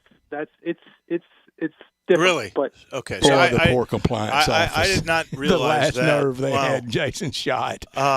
If they post something on social media that is going to come from the school's guidance brander, right? The company that has been hired to help them maneuver and get money out of all this. Yep. They're even on a post, they can't say, "Hi, this is the left tackle for the University of Memphis, and I love Ching's Wings." That can't be used. Nope, cannot do that. They are prohibited by the House bill that has been drawn up and approved and will due to go into effect whenever it does, from doing that. There are guardrails on these. There are rules still. It's not completely and totally wide open. Wouldn't you still rather have the coach as your pitch guy than even a star player? I don't know. Not if I'm the coach and I can get that star player. If he gets that instead of me, I'm still going to make my $2 million or whatever the heck they're making. I want that kid though. There may be what, two, three coaches in America, maybe more when you talk about the other sports, but there may be a few coaches, the Nick Sabans of the world, who probably don't need this, so to speak. The NIL stuff, they don't really need this, to be totally honest, to get a competitive advantage, to get the recruits that they want. But yeah, the other 97% or 98% of coaches in America, I think, would gladly take a back seat if it means that they would concede the spotlight. Will a coach ever sign with as an endorser and say, "Hey, also tie my star quarterback to it"? Yeah, that could easily happen. Honestly, yeah, and that's where a guy like Nick Saban could go. He does the. If you want me, you got to take him. He does the insurance company. Mm-hmm. Commercials. He does Aflac. He could go, "Hey, by the way, I got a really well-known quarterback. How bad you want me? And a running back. You include them in, and I'll renew my deal with you." That kind of stuff could happen, and it's legal. It's legal, yeah, and that's an advantage he has. At first blush, that doesn't sound like something that would run afoul of any guardrails, and actually sounds pretty business savvy. I mean, you might have just given somebody an idea there. They had already thought of it, Jason. Yeah. I can't promise you. But here's really, and I don't think you have the answer to this, so I'm not asking. I'm just talking out loud. You already said what the star. If the guy is a top 5 recruit in the country and he comes to your school, you might be able to raise $1 million for him to come. You mentioned that kind of number. What I'd be curious about is how many student athletes are going to make money, and what is the average NIL income stream that will come for these for all the players? Those are excellent questions, and they're unknown. And they are. Yeah, you're right. No, those are excellent questions. Now, I do think realistically, once this all sort of plays out, you're talking about whatever it is, 80 or 90 players on a football team. You're talking about 12, 13, whatever it is on a basketball team. I genuinely don't think that, I think it's going to be a pretty small percentage of players, on the teams that do have players that are making money through NIL. I mean, there's going to be places where there are guys where there are players and girls who don't make anything just because of the market that they're in or the the size of their school, that there's not going to be any, necessarily interest. So that's going to maybe skew the numbers a little bit. And, when I say things like, when I mentioned earlier about potentially 7 figures for a guy like Jalen Duren, Memphis is in a really good spot. I don't know that if Jalen Duren, say, went to, I don't know, pick a school. Kansas State. Like if he went to even just Kansas. Memphis, again, is unique. It's a major metro area with a ton of community support, a ton of big-time financial support behind it. We're talking FedEx. We're talking Nike.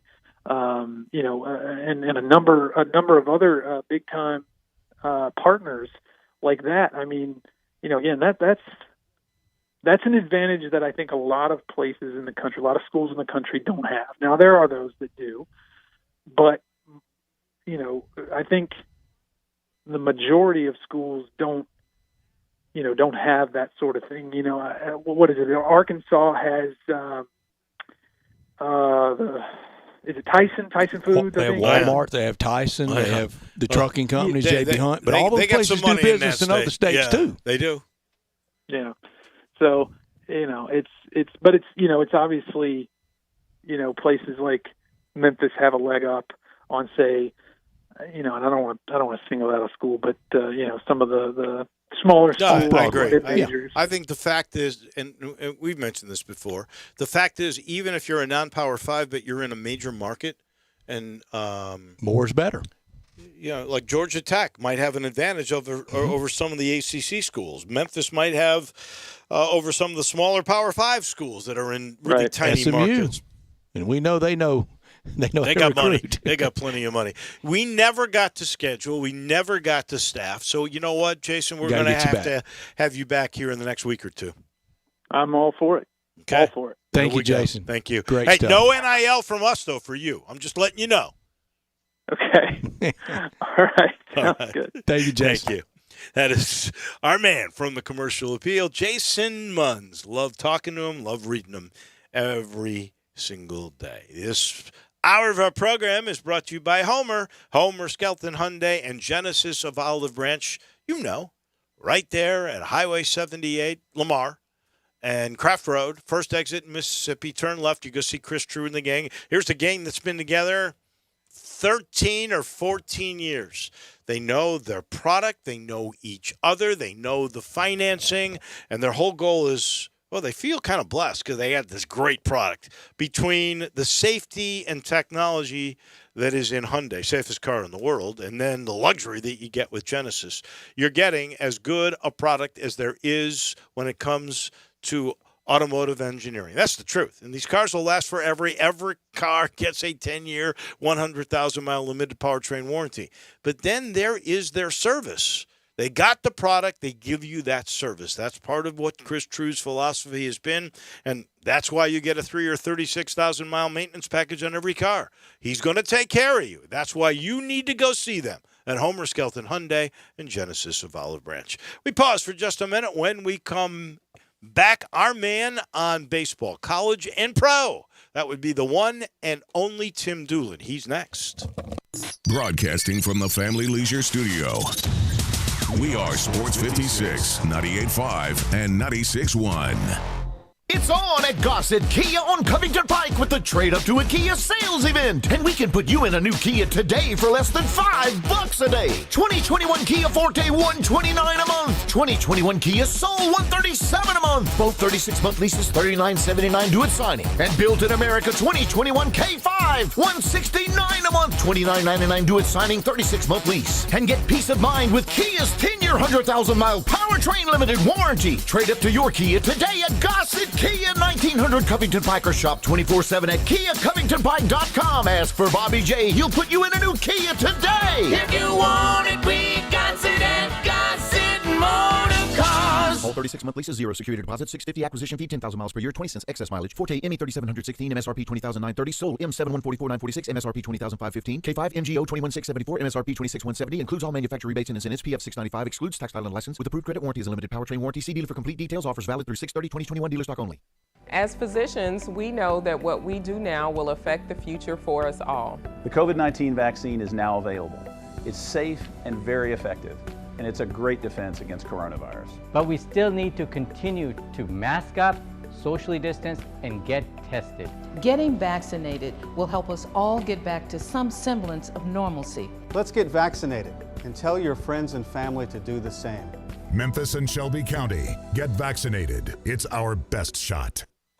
Brian Elder's Roofing Solutions. I'm Brian Elder. The great Kimmons Wilson of Holiday Inn had a slogan: the best surprise is no surprise. And that's so true. When I sit at your kitchen table, you're going to understand exactly what I'm going to do to your roof. From the underlayment to the hip shingles and ventilation, the flashing, the wood repairs, the cleanup, the crew safety, the warranty. It's amazing how many customers sign contracts being told none of that stuff. But the best surprise is no surprise. Insurance claims. Talk to your friends. More and more claims are being rejected, and only experienced claims specialists are getting those terrible decisions overturned. So if you don't hire me, please hire someone to manage the process with the experience to see it through. The best surprise is no surprise. 867-0303 or BrianElderRoofing.com. Call 867-0303. Brian Elder's Roofing Solutions. Hi, folks. Jeff Jackson, General Manager at Sunrise Chevrolet Buick GMC. Come celebrate our 32nd anniversary sale with savings up to $8,000. The largest selection of vehicles in the Mid-South, with new vehicles arriving daily. A $12 million used car inventory with over 300 used cars. Bad credit, bankruptcy, slow pay, it's okay. If you got a job, you're approved at Sunrise, home of the guaranteed credit approval. Find new roads at Sunrise, 385 at Houston Levee Road. See us online at sunrisememphis.com.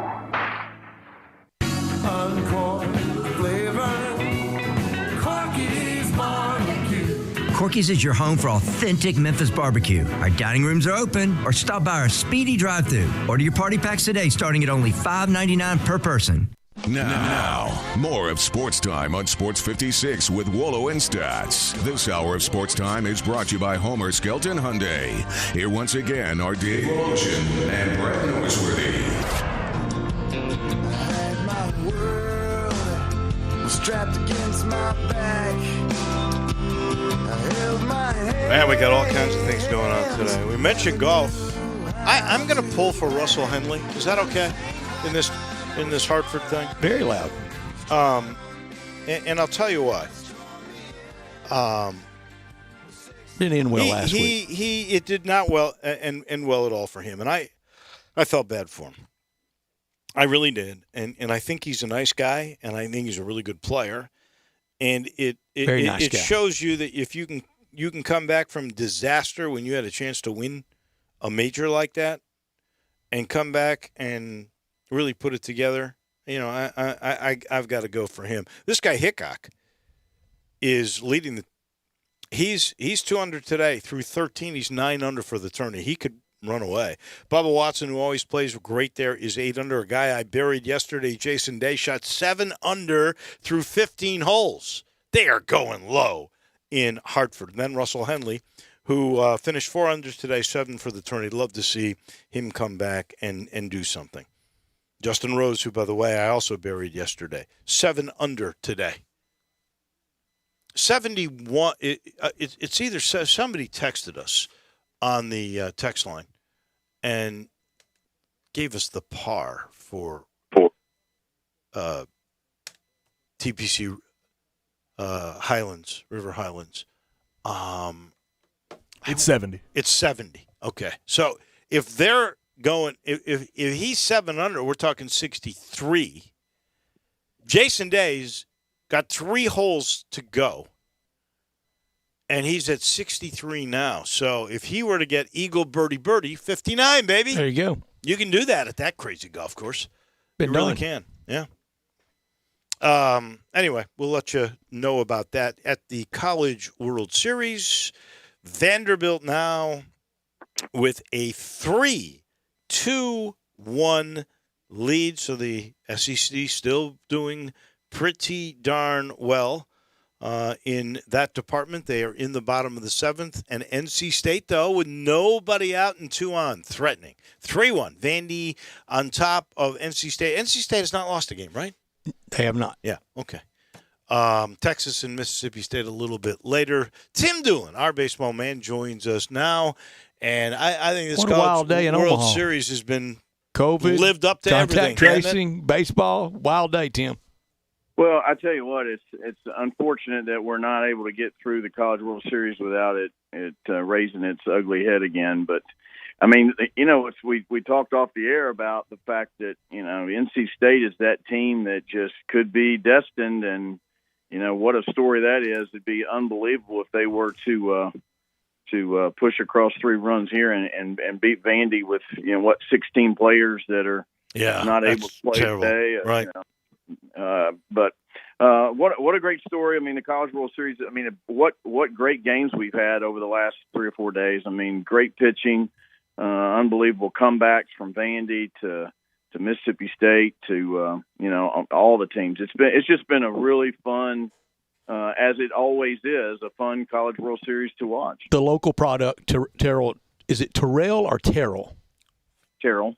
Terrell Tatum. I knew his dad a little at Arkansas, running back in the early 80s for Coach Lou Holtz, and phenomenal athlete. Is he the kid from Houston High School that plays for NC Yes, State? he is. And a really He's good an man. articulate kid, too. I watched an interview with him yesterday. How recruited was he?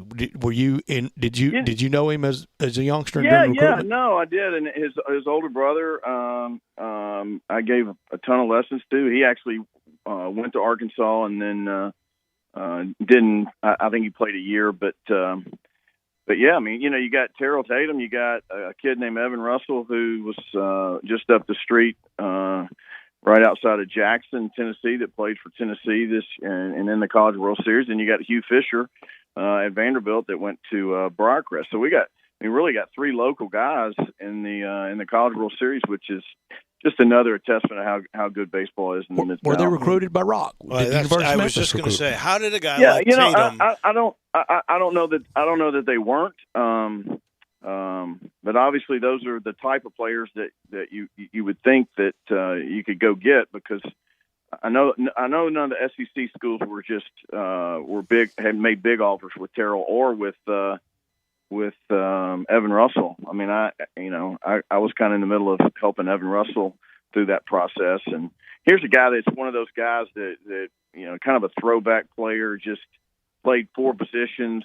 When he got to Tennessee, they asked me, "What are you getting?" I said, "You're getting a great kid and a baseball player." And he's been their team leader there. I mean, here's a guy that's got 13 home runs. He had 2 3-run home runs. One of them against Vandy and another one against the SEC team, and just been a really good player for Tony Vitello at Tennessee. So very proud of those young men, for sure. I am sitting here, and I have no idea what the facilities at NC State are. They must be pretty good. I mean, because look at how far they've gotten. No, they're not good. They would be probably in the lower half of the ACC. Well, how does this kid get away from Memphis to go all that way? I don't know. I mean, he was on the circuit a little bit. Obviously, their staff saw something in him that's pretty electric. I mean, this guy, he was really undersized in high school, but wiry and had some plus tools. And obviously Lane McCarter and Collins Day did a great job of coaching him up and developed him. And but anyway, I mean, you got to be able to take those. In my opinion, you got to be able to take those type of players and project, because he's not the prototypical SEC guy as a sophomore in high school, and that's when a lot of that recruiting stuff takes place. Mm-hmm. So you kind of got to envision and I guess roll the dice and say, hey, there's something in there, and then hopefully you can turn it into what obviously NC State and Tennessee did with those 2 young men. Wow. Well, I'll tell you, Clayton Collier did a good piece on the Tatum young man, and he is incredibly articulate and obviously a terrific player. Looks like he can fly, has some power. So That's a heck of a story, and it's a shame. If Memphis is to turn that program around, and I believe you got to land those. You got to get some of those. You got to land. Tim, State's on the verge of winning it all. I almost said they're on the verge of cutting the nets down. Wrong sport. Well, you know what? Here's the thing that I was talking to a national cross checker today about a couple kids that are draft eligible, and we got to talking about it, and they have 20 pitchers that are 92 and above. So when you've got a staff of pitchers that you can just keep running in that are bringing that type of velo and that kind of command, you're playing good defense. Obviously, I think we talked about this last week, is, pitching, defense, and timely hitting, and they obviously got timely hitting the other night in that big comeback. Now they're sitting kind of in the catbird seat, got to be beaten twice by Texas, and then they're right there in the finals. I don't think it's I can tell you Lamonis and that staff is not sleeping, super well right now. It's more of a situation where they're just trying to they want to win tonight so they don't have to play that if game. And they barely scratched at Hoover. It also kind of shows how not that important the SEC tournament. No, it's not. That you really can wreck your pitching in trying to win the that's thing. What you're going to do. You're going to alter your pitching to make sure it's ready if you think you're going to make a super regional. Isn't that the truth? Yeah, there's no question about that. No question at all. I mean, and you've got to and going into the SEC tournament, that's what those guys are doing. They're more concerned about positioning themselves for the next 3 weeks, which is what Mississippi State did, and it's worked out really good. Yeah. By the way, I don't know how. There's 2 outs now with a man on second, so they must have they could have thrown a guy out at home. I'm not sure, but it's still 3-1, and Vanderbilt is 1 out away from getting out of a lot of trouble in the bottom of the 7th. I've waited all this time. You've been on here. I've been a kind guy. No mention. You didn't bring it up. You would have thought the first thing out of your mouth would have been the 7th no-hitter this year, the 17th no-hitter in the history of the proud north side of Chicago National League Baseball team, the Cubs. 17th no-hitter, 7th no-hitter this year, first combined no-hitter in the history of the Cubs. And they go back to the 1800s. Tim Doolin, how baseball has changed. We did look it up. The first combined no-hitter came in 1917, which you would never believe because up until, it seems to me, the last few years, if a guy had a no-hitter, he was never coming out of the game. But in that game in 1917, we thank Gabe Kuhn for finding this info. First batter up was walked by Babe Ruth. And the reliever came in. The runner on first got thrown out, and the guy that replaced Babe Ruth then got the next 26 outs. Routine. 27 I got up, my guys. You get 27 out. First combined no-hitter. Babe Ruth, who walked a man, got thrown out for arguing balls and strikes, was involved. Yeah, I mean, I think it's where we are. I mean, I don't like it. I don't like what Manfred's doing with how they're testing the pitchers. This same scout I was talking to was at a AAA game last night in Jacksonville, Florida, right? And he said between every inning, the umpires were checking the pitcher, his belt, his hat, between every inning. We're talking about speeding the game up. Well, how the hell are you going to speed the game up when you're doing that? And I'm going to tell you, fans are getting pissed off about it. And he said it was adding about 8 minutes per inning doing that. So, what a good commissioner. Let me just throw this out here. I think we all know these guys can throw the ball so fast now, and you don't want to lose control. I think even the hitters are fearful of that. So, if indeed the combination is the resin bag and some sunscreen that is able to help your grip without really being totally cheating like the spider tack is, where you can throw a slider at 97 miles an hour. That's not fair either. But if you found a substance that gave you a little bit better control, that didn't affect performance that much, if you're the commissioner, do you say, okay, here's what we're going to do. we're going to supply, like we do the rosin on the mound, we're going to put that out there. You can use that. If you're caught using anything other than this, because we're giving in to you for this, if you're caught using that, you are suspended the first time, 10 games, which would be 2 starts, and no pay. I don't think anybody cheat, and they'd start using this stuff, and it would be fair. I mean, is that a good compromise? Is that what the commissioner should do? Well, somewhat. He created the monster. I mean, he's the one that made the ball harder a couple of years ago. Now he's making it making it not so hard. I mean, but yet he's saying we want to speed the game up, and yet he's manipulated the game. What needs to happen, in my opinion, is they need to engage the players' union and let the players come up with at least some options and solutions. Look, hitters don't want the pitchers to have an unfair advantage, but I can assure you the hitters don't want the pitcher not being able to control the ball. Okay. Yeah. But in the same regards, you don't want let's just all agree that the steroid era was really more beneficial to hitters than it was to pitchers, although pitchers did it as well. And look, owners, the commissioner, everyone knew players were doing that. They knew. They just closed the blind eye because it was putting butts in seats and creating a lot of energy throughout the fan bases of all those teams. We got to get back to what baseball, the purity of what baseball was all about, in my opinion. And Manfred has let that go the other direction in a big way. And I just think he's listening. He's listening to too many non-baseball people. That's what's happening. Thank you, Tim. We appreciate it. Oh, by the way, you know where I'm going to be Sunday? Miramichi. Oh, you started my commercial, my friend. He knows. Have a good one, Tim. Timing is excellent. Thank you, Tim. I will All right, be. guys. Have a good weekend. Maybe I'll see you out there. Meet me at the beautiful redone patio, top of 9 and 18, the best view in all of Shelby County. I promise. You go up there after you've played these incredible 18 holes, really 330 acres of natural beauty.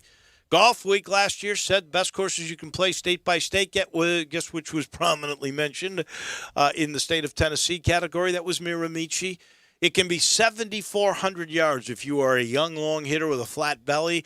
If you're like me, you're going to play it more like 6,400 yards. You can go up even further than that. You will love everything about Miramichi. You'll love the price, too. You realize on Tuesday, Wednesdays, and Thursdays, if you're a senior, you can play for $30. Even on Sunday when I go, we're talking $49, including golf cart, complimentary range balls, and unbelievable grounds to practice on. They've got a putting area. They've got a chipping area. They got a huge driving range with unlimited golf balls. It's the best place to practice. It's the best place to go play. And it's just north of Memphis and Woodstock. Easy to get there from East Memphis. I get there in 25 minutes. If you're looking for lessons, go see the pro, Matt Davies. He'll give you all the basics, the strategy, the short game, everything. It's the full package. It's Miramichi. We'll pause. When we're back, we'll put a wrap on hour number 2 on this Friday of Sports Time on Sports 56. We are Sports 56 WHBQ. Listen to us daily on AM 560, 98.5 FM, and 96.1 FM. Whether you're driving for distance, pitching for precision, or putting to win it all, come to Edwin Watts Golf Shop to get custom fit for all your clubs throughout your bag. Hit a few balls and let our team show you the latest swing technology and data that will help optimize your game. Having each club tailored to become your gamers will help you start shooting lower scores. Let Edwin Watts Golf Shops help you make every shot the perfect one. Come in and get custom fit today. Edwin Watts Golf Shops, home of the 90-day satisfaction guarantee.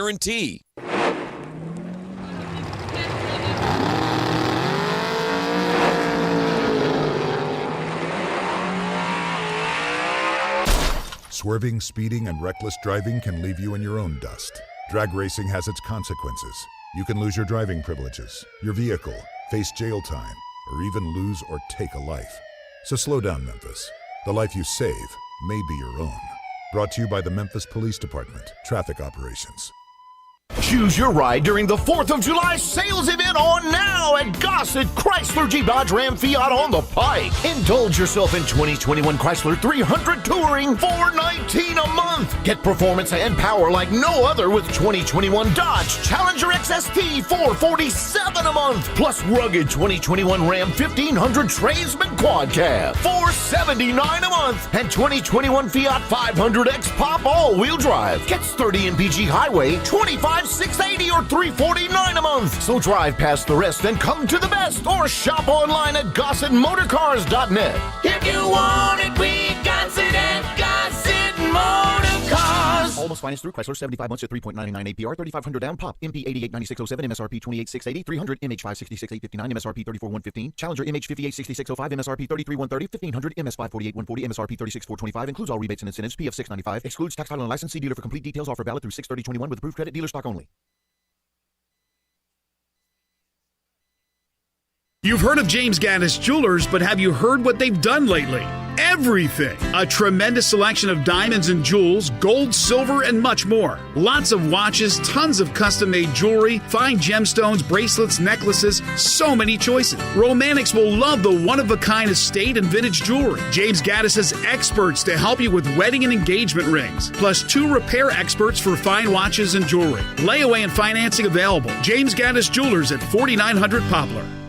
Do you know one of the best things you can do for your employees or family's health? Provide Arctic Clear bottled water. Arctic Clear bottled water is your locally owned and operated bottled water provider. Arctic Clear is 100% natural spring water with free delivery and setup, dependable service, and no long-term contracts. What an easy choice. Call Jeff Manus today, 901-382-2363, or visit arctic-clear.com. Arctic Clear bottled water. Call now, 382-2363. That's 382-2363.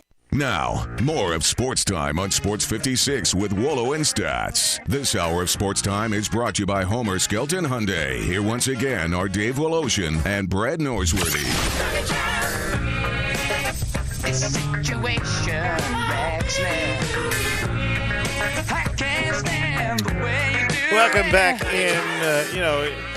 A little earlier we had Jason Munz on from the Commercial Appeal, and he was talking about how the biggest stars getting the NIL money could get like up to $1 million a year, and was pretty flabbergasted when he said that, if you're a top 5 guy, that could be kind of the going rate for a basketball player. I don't know. Probably the same thing for a quarterback. It'll be interesting to see how it all plays out. And I started thinking about this.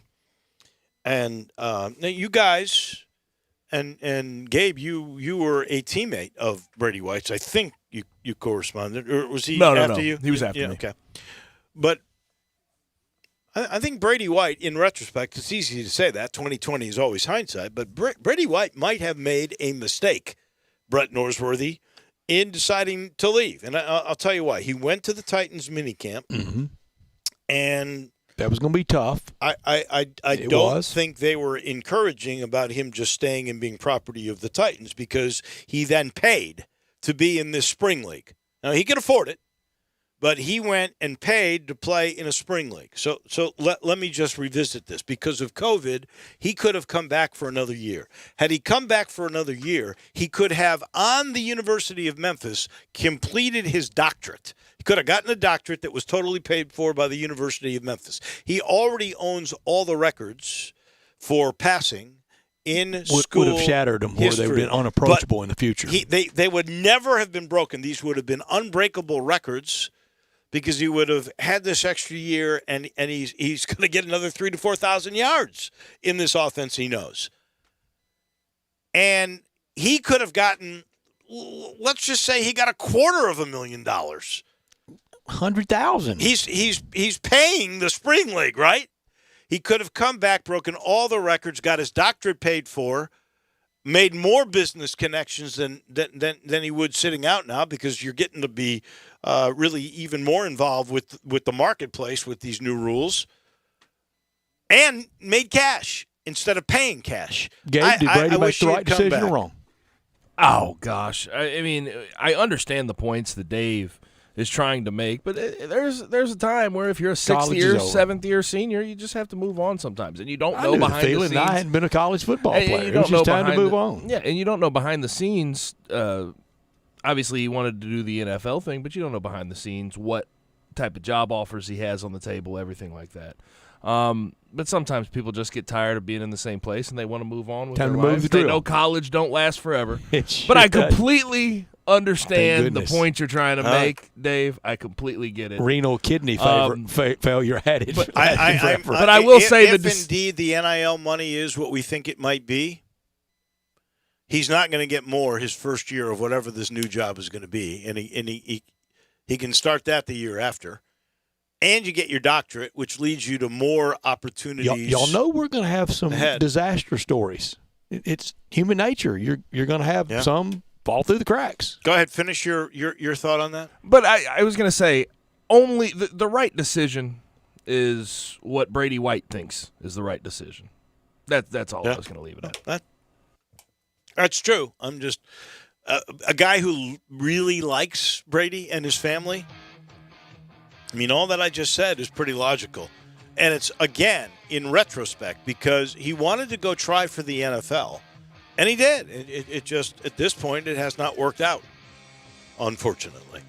This final portion of hour number 2 brought to you by the Spirit Shop. Go see Eddie Connor and all the gang. They're sitting there. They're waiting for you because I know you want to load up for the weekend. You want to enjoy.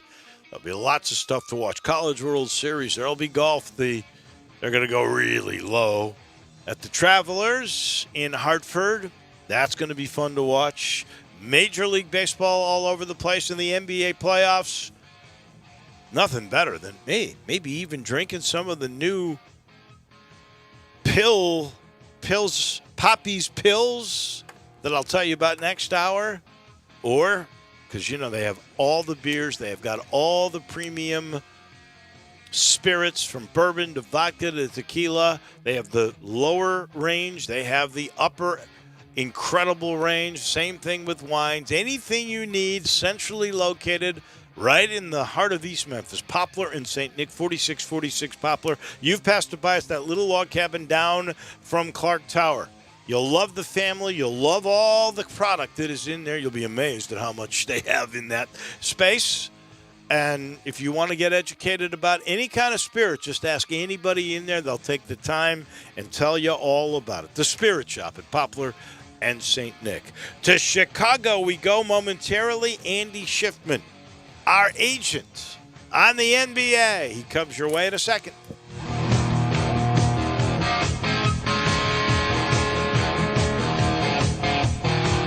Farmers Insurance knows that there's a not-so-subtle difference between the sound of a car hitting your rear bumper and the sound of a clown car hitting your rear bumper. Whoa, whoa, whoa, whoa, whoa! Sorry about that. We call that a three-ring fender bender, and we covered it. Talk to a farmer's agent. They know a thing or two because they've seen a thing or two. Call Chad Gatlin at 901-235-1176 or get a fast quote at memphisfarmers.com. We are farmers. Bum, bum, bum, bum, bum, bum. Underwritten by Farmers Truck Fire Insurance Exchanges and Affiliates. Products not available in every state. At Jason's Deli, when you're dining in or picking up curbside, you can expect wholesome food and no surprises, just delicious sandwiches, crisp salads, and quick quality meals made with the freshest ingredients and no artificial trans fats, MSG, high fructose corn syrup, or artificial colors and dyes. Around here, a lot of thought goes into what we put into our food and what we take out of it, because you're not just taking a bite, you're getting a taste of who we are. New items are constantly being created to expand our menu for all tastes and special diets with vegan and gluten-free options available. Convenience and on-time delivery you can count on. It's just a click away at jasonsdeli.com, so whether you need to feed 5 people or 5,000, the team at Jason's Deli, they have the credentials and the commitment to keep you satisfied. Freshness is nearby at Jason's Deli with locations at Ridgeway in the Park Place Center, Poplar and Highland, Germantown Road in Cordova, and on Goodman Road in Olive Branch. Jason's Deli. It's wholesome food and no surprises. Welcome to Triumph Auto Sales, where you'll have a great car buying experience. Triumph Auto Sales is your #1 source of quality pre-owned vehicles ranging from lease returns to new car trades, all at huge savings. Plus, Triumph has a full array of financing options to meet your needs. Find your next car online at triumphautosales.com or stop in today at 4875 Elmore Road. Triumph Auto Sales will help you get the vehicle you want at the price you need and the service you deserve. For a great car and a great experience from a local and family-owned business, visit Triumph Auto Sales.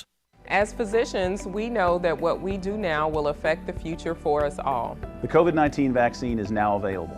It's safe and very effective, and it's a great defense against coronavirus. But we still need to continue to mask up, socially distance, and get tested. Getting vaccinated will help us all get back to some semblance of normalcy. Let's get vaccinated and tell your friends and family to do the same. Memphis and Shelby County, get vaccinated. It's our best shot. Do you know one of the best things you can do for your employees or family's health? Provide Arctic Clear bottled water. Arctic Clear bottled water is your locally owned and operated bottled water provider. Arctic Clear is 100% natural spring water with free delivery and setup, dependable service, and no long-term contracts. What an easy choice. Call Jeff Manus today, 901-382-2363, or visit arctic-clear.com. Arctic Clear bottled water. Call now, 382-2363. That's 382-2363. The folks at Homer Skelton Hyundai want to say thank you. Thank you, Memphis, for another spectacular year. They set records, but I can understand why. You think about the product. Where else do you get a 10-year, 100,000-mile limited powertrain warranty? That's what you get on every new car at Homer Skelton Hyundai. Oh, and thank you again for the 11th straight year, the #1 certified pre-owned car dealership in all of Memphis. It starts with that product, but then it goes to the shopper assurance. Where else do you go where you get transparent pricing, flexible test drive, take the car for a couple of days if you want, streamlined buying process? You're not going to be there all day, in and out. And then, and I have not seen this anywhere else, the 3-day worry-free exchange. You buy a new car, if you've got any buyer's remorse, you've got 3 days to change your mind. Just get on Lamar, take it into Mississippi, the first exit's Craft Road, turn left, and go see Chris True and all the gang at Homer Skelton Hyundai. We are Sports 56 WHBQ Memphis, W253DF Memphis, and WIVG Tunica Memphis. Flynn Broadcasting Stations. Welcome back to Sports Time on Sports 56 with Wallo and Stats. This hour of Sports Time is brought to you by DeSoto Auto Sales. Here once again are Dave Woloshin and Brett Norsworthy.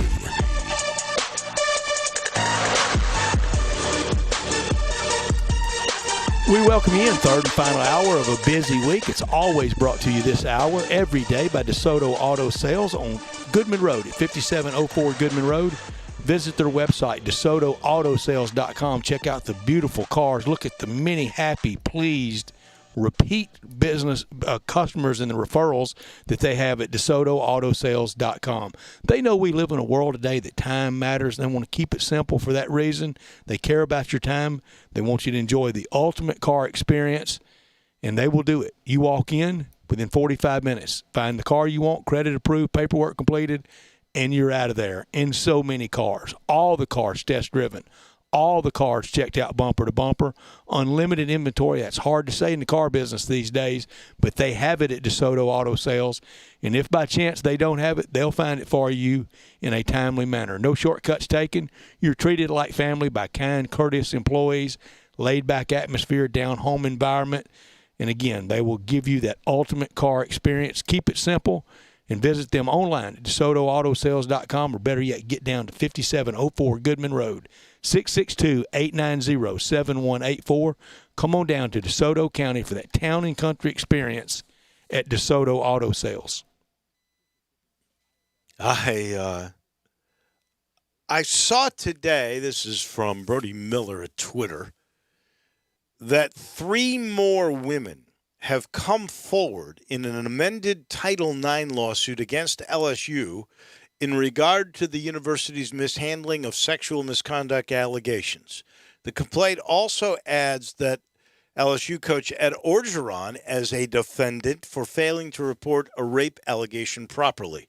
You, Brett, have said all along you do not think first Saturday in September that Ed Orgeron will be the head football coach at LSU. I don't. This at the Rose only Bowl makes against you, UCLA. This only makes you think that summer of tough tidings ahead for LSU. I did a show today in Baton Rouge with their buddy Jimmy Ott, who Bruce Marshall always joins them down there. Bruce out today. He's in Switzerland visiting grandkids, so he missed Baton Rouge and Memphis today. And I told Jimmy that it didn't go over well with them as hosts. It didn't go over well with their listeners and their caller feedback. I'll be right or wrong. It's out there as a prediction, but I'm afraid a lot of the baseball search was slowed because of the allegations, and you also have the Will Wade basketball situation, and it's going to be a big boom at LSU. I'm frankly just amazed that Will Wade is still their coach because he basically told the NCAA, do something. I'm going to coach until you kick me out. One thing that works in LSU's favor is right now the NCAA itself is so very weak. It is. Yeah, no doubt. And can you challenge him? And the connection of Mark Emmert to LSU is always there, and his son-in-law is the athletics director. But Ed Orgeron runs out on the field at the Rose Bowl. I'm wrong, but I will not be surprised at all if the summer often one surprise resignation or one somebody gets in trouble. Hugh Freeze had a troubling summer once upon a time.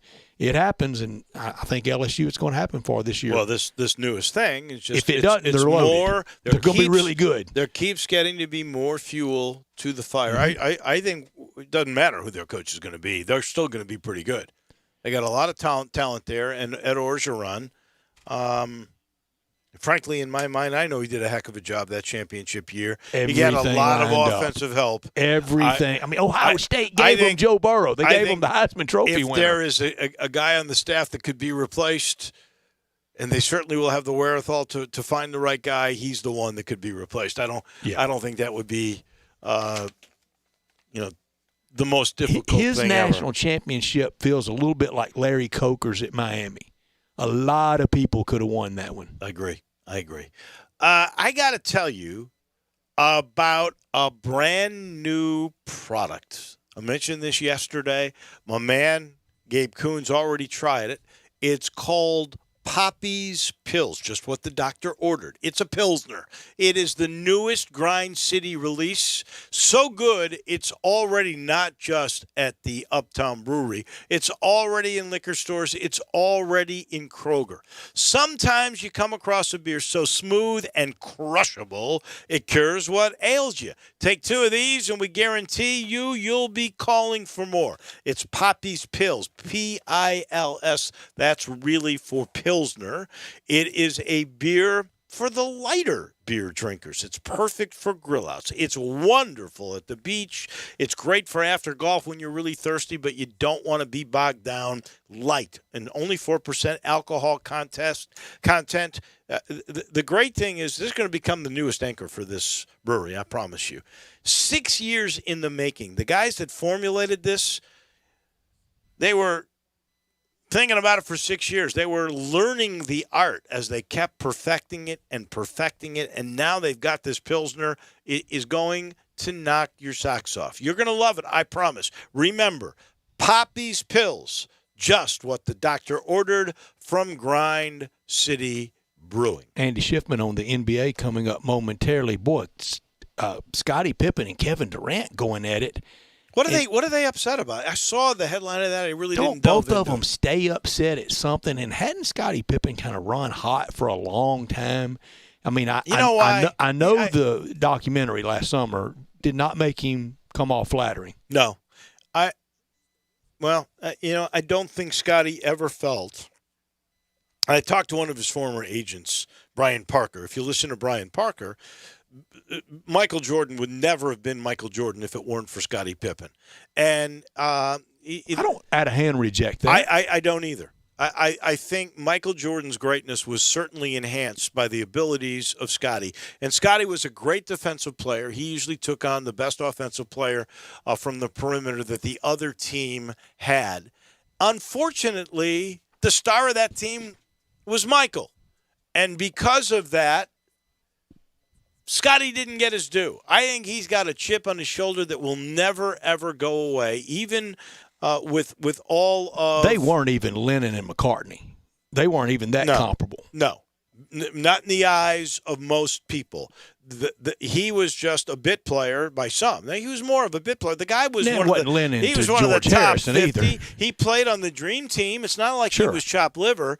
But Michael Jordan was the star, and if Pippen had gone somewhere else, maybe he would have gotten more due. Maybe so. No need to be angry about this. Enjoy it all weekend. Enjoy it any time of the year. We live in the barbecue capital of the world, and one of the centerpieces of that is the commissary. Collierville Commissary, Houston, Levy, and Poplar. We still say new because it doesn't go back to the early 80s like the original in Germantown. That's why we call the new one new and the old one the original. Memphis-style barbecue and ribs, delicious, authentic Memphis-style, great food. That means slow.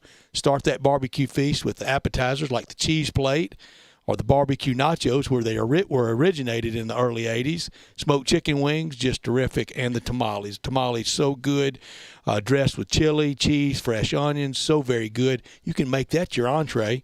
You can make all of it your entree, but save room for the ribs or the shoulder, save room for dessert, and don't forget the party packs, the 6-pack, the 8-pack, the 12-pack. It comes with all the fixings, beans, slaw, deviled eggs, bread as well. 6-pack, 8-pack, or a 12-pack. The salad's fantastic. Save room for dessert. Best lemon icebox pie I've ever had. Terrific banana pudding. 901-754-5540. Online at commissarybarbecue.com. 754-5540. Online at commissarybarbecue.com. And come tailgating time, keep the commissary in mind. And we're getting close to that. Walker Taylor, he's done it the right way at the Collierville Commissary at Houston, Levy, and Poplar, or the original in Germantown. Man, it's one of the frustrations of our business. You talk about the commissary at all the tailgating.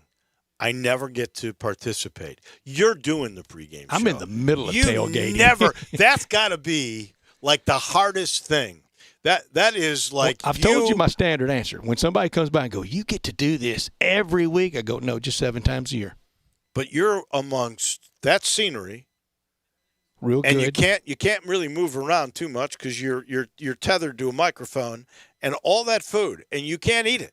And all that fun vibe. You can't let that barbecue get in your teeth. I can't wait. You got to talk. The Austin P game normally wouldn't be the big tailgating time, but it's the opening Oxford game, and everybody will be back. We got a lot to talk about on the NBA. We got a big game, a must game almost for Milwaukee tonight, even though it's the second game of the series. They've already lost home court advantage to the upstart Atlanta Hawks. We've got CP, Chris Paul, and Booker going 10 of 40 last night. That won't happen again.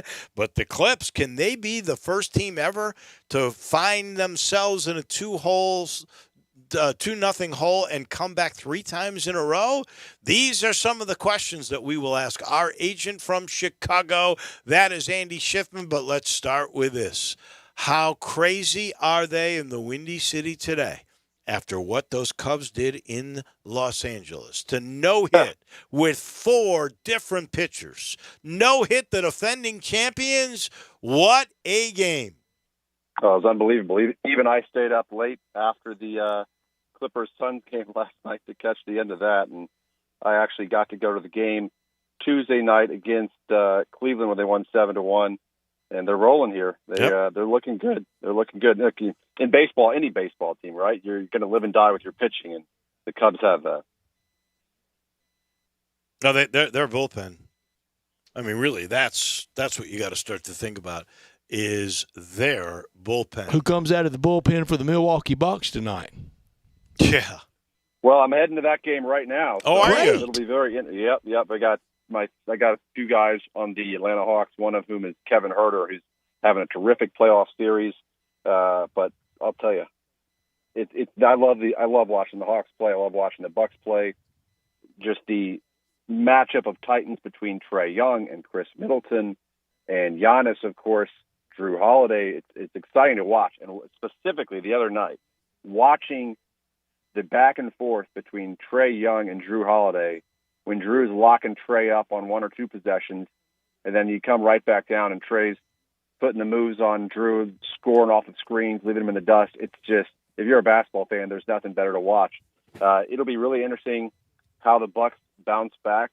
I think a lot of people just have assumed, or are going into this game assuming the Bucks will win Game 2, but you can't assume anything in this playoffs, as you've already seen. And you've touched upon, obviously, the Phoenix-LA series. I was thinking this morning, Dave, I'll tell you, I think Paul George is probably the MVP of the playoffs, carrying the Clippers as he has now with Kawhi out. Granted, he missed those clutch free throws the other night in Game 2 against Phoenix, but they bounced back and they win last night. All these games and all these series, with the exception of the Phoenix-Denver series, are all so close, and it's anybody's game on any given night. Yeah, somebody made a good point. I love this. They were saying, what? No LeBron? How can we survive them not being in these playoffs? Just fine. Just been great. Well, he probably hates to hear that, that's for sure. But I'm really looking forward to this game tonight. I'll say this. Look, I may not necessarily be a Trae Young fan. I think you got one point guard in Chris Paul that makes everyone around him better. And we've talked about it on this show before. I don't quite see that with Trae, but I think that's changing a little bit. But, man, is that guy good. He can score every which way. He has this fire and tenacity about him that is almost unmatched around the league, pound for pound. You talk about players around the league, pound for pound, how good they are. And you used to throw that phrase around when Allen Iverson was playing because of how small and slight he was and what he could do. And Trae Young is absolutely in that same mold.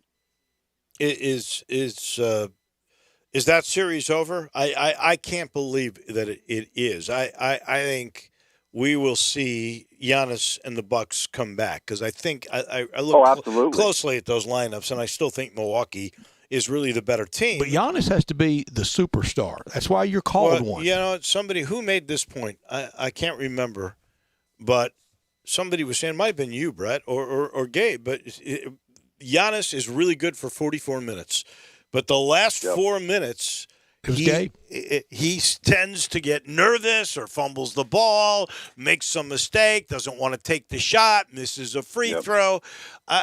That's where you get worried. Maybe the most clutch guy in that series is Trae Young.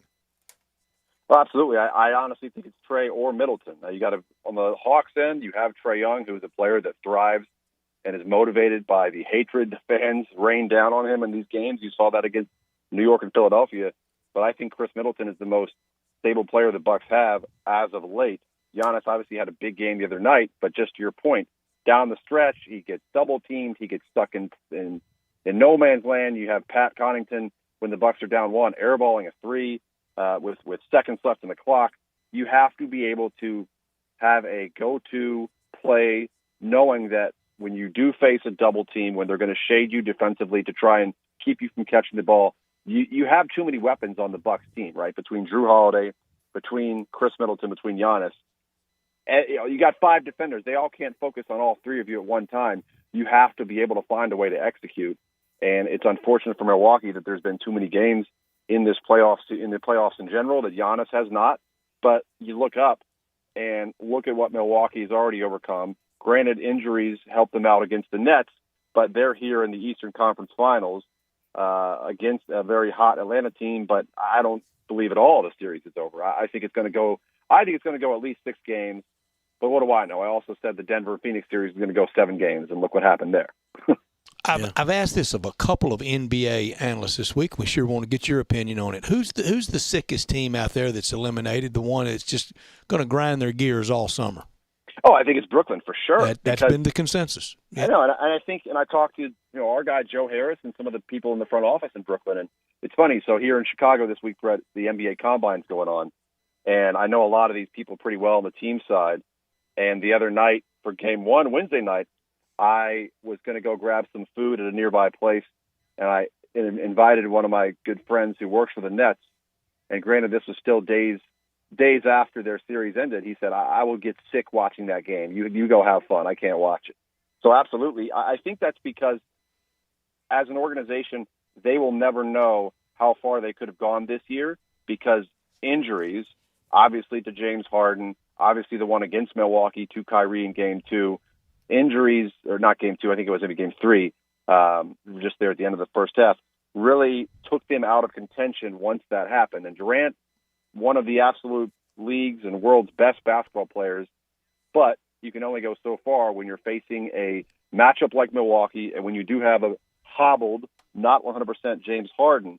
And so if I'm Brooklyn, I'm absolutely sick to my stomach because you never know just how far you could have gone because, unfortunately, things out of your control happen, and you really couldn't be at your absolute best to know what could have happened in that series. So, for sure, I think it's Brooklyn. Do they have that big three back next year? Does Harden, Kyrie, and KD all come back? Look, they got unfinished business. They have unfinished business, so I absolutely think so. I think there's a good debate on who should be the sickest. I think you got to put the Philadelphia 76ers in that mix. I think if you're Ben Simmons, you do for sure. Well, I think you feel sick to your stomach if you're Ben Simmons. Well, you march in and you take back home court advantage in a Game 6 where you go to Atlanta and win, and then you literally just throw that game away against a neophyte team. Yeah. No, look, that's a tough one. I still would put Brooklyn over Philly in terms of who's the sickest. But to your point, you didn't have those expectations. You were all fully healthy, and they're really going to face a difficult offseason because obviously, from an outsider's and the pundits' perspective, right, everyone's going to sit there and cry, trade Ben Simmons, trade Ben Simmons. And I was talking about this with someone today. How do you trade Ben Simmons? He's not at his absolute peak value. What can you get for him? He's been extremely exposed. Now, maybe he can turn things around and help us value a little bit in the Olympics this summer with the with the Australian national team. But again, like coming off good the luck NBA on season, that. Exactly, that can only do so much. But how do you reconcile his trade value? He's still a very, very good player, and I've said it before. I've talked to many of my players who face him. They say he's one of the toughest matchups because of his agility, being 6'10", and how he just suffocates you defensively. I agree with that. Too much of a liability out there in crunch time on offense. That his offensive liability is equal to his financial liability. Yep. He's $37 million pretty much on average for the next 4 years on your cap. And unless he learns to hit free throws, you can almost live with his inability to shoot from long range. But if he can get inside and score and then gets fouled, and if he could hit 60, 70% of his free throws, that'd be great. But 33% is not going to make it. And then Shaquille O'Neal's a better free throw shooter. Right. And then he doesn't even want to touch the ball because he doesn't want to get fouled because he doesn't want to embarrass himself any further. If I were him, I would go and I'd be shooting 500 free throws a day until I could get that percentage up to 70 or 80%, and then he can help a team. Until then, he can't. Does your agency have a shot doctor? Do y'all reference someone to help people with free throws and jump shooting? Oh, absolutely.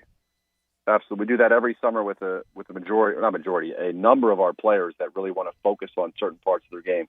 And there's a difference, to your point, Brett, of just going in and getting off-season workouts. You got to do it the right way.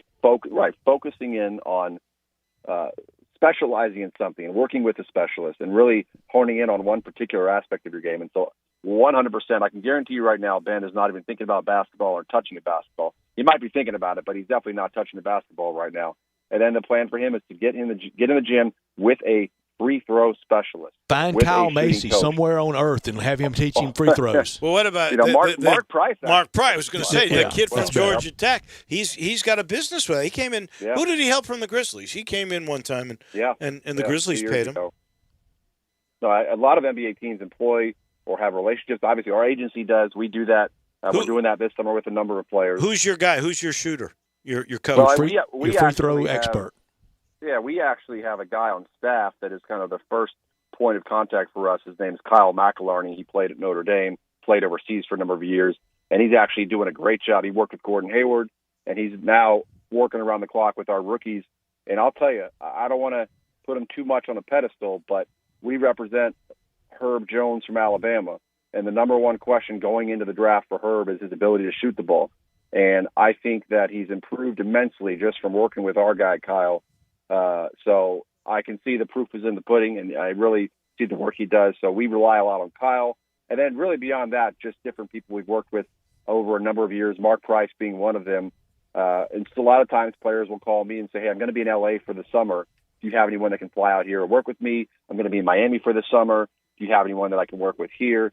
So it's really important to have a network of different shooting coaches and just workout gurus that these players can work with that really have a track record, not just anyone that's coming up saying, I can work with you on your shot. Just so we understand the financial aspects of how the agencies work. When a player calls you up and says, hey, I'm going to be in L.A., I need a coach, who pays for that? Does that come out of your percentage of his earnings, or does that come out of his, or a combination of the two? Yeah, typically the players pay for that. If it's during the pre-draft process, when obviously they're not quite in the NBA and they're not making any money, then we as the agency will cover that. But typically once they're in the league, players all pay for that. And a lot of times, depending on the level of work, the length of time, the level of the player, the price might fluctuate between player to player. But typically that's something that the player covers with our help if need be. All right, last thing, because I know you've got to go, and we have a time constraint as well. And Sure. And that comes to tonight's game, which we all, I think, agree Bucks got to win this game.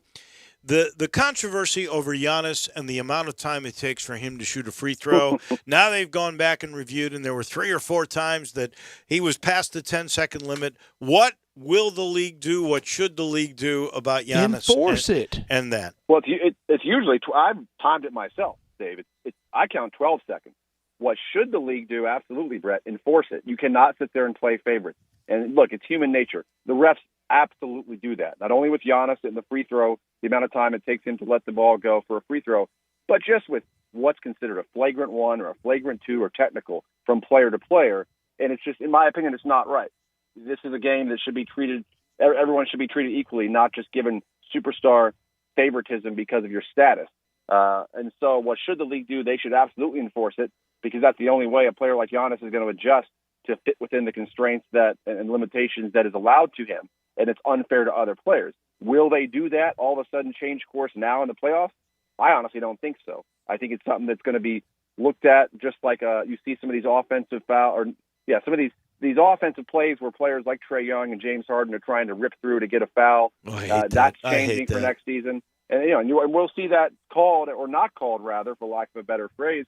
And I think the amount of time that Giannis and any player spends on the line, that will be more heavily scrutinized next year. Will it happen now? I just don't see it all of a sudden changing right now because the media is in an uproar about it, or fans out there are tweeting about it who aren't rooting for the Bucks. It's just, I would be shocked if all of a sudden I'm going to this game tonight and they're blowing the whistle 5 different times, and all of a sudden Giannis changes his free throw preparation. As poorly as he's been shooting some of those and under pressure, maybe it would help him to shorten his repetition. Something got to change. I'll tell you that. Take off one of those dribbles, Giannis. I agree. All right, well, you be careful on your drive, unless you're taking your helicopter. I don't know how you're going to Milwaukee. Nope, that's in the shop. So I'm son of a gun. Feet. Just when you need it. And if you cut off the corner of the lake, it's so much quicker. Jeez. Absolutely. But you enjoy I need you to send yours, Dave. It's in the shop as well. Well, no, it just takes too long. It's an affliction to all helicopters. I would have sent it, but it'd never get there in time. Enjoy, Andy. Be safe.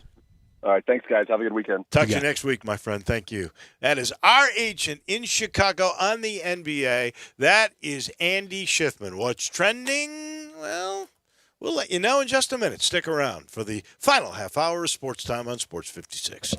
Get happy with Sports 56 Happy Hour with Johnny Radio. Weekday afternoons from 1 to 3 on Sports 56, 98.5, and 96.1. Hi, this is John Conway with Conway Services. Are you considering replacing your heating and air conditioning system this spring?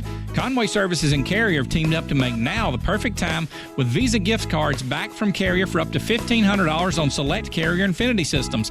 If you happen to need 2 new systems, that'd be up to $3,000 in Visa cards. Now that'd come in handy. If that's not enough, we'll include an April air cleaner to help remove dust from your home, a 10-year parts warranty, and a free Nest thermostat. Plus, with Conway Services, we have easy payment plans with systems as low as $139 per month. Now you could do that.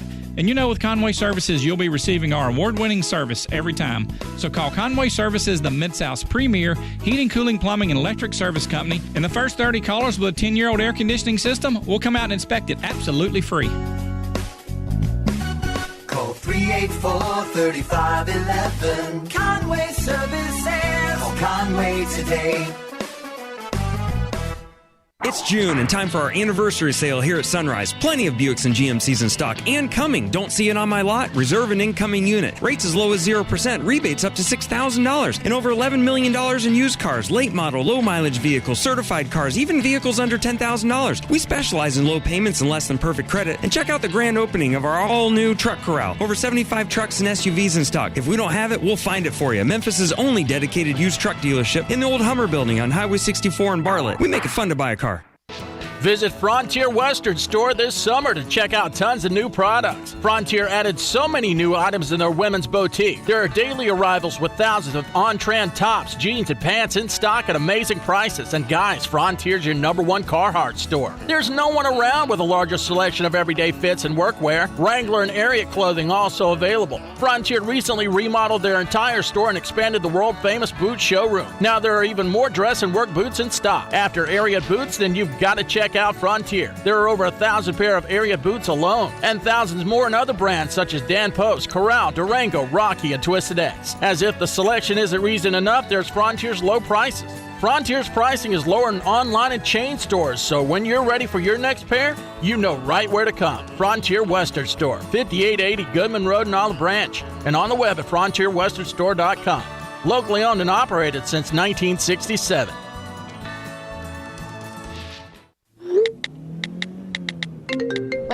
I don't know. Can you just pick something and order?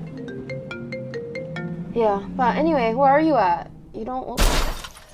It only takes 2 seconds of distracted driving to become a statistic. You can lose your driving privileges, your vehicle, face jail time, or even lose or take a life. Slow down, Memphis. The life you save may be your own. Brought to you by the Memphis Police Department, Traffic Operations. Welcome back to Sports Time on Sports 56 with Waldo and Stats. This hour of Sports Time is brought to you by DeSoto Auto Sales. Here once again are Dave Woloshin and Brett Norsworthy.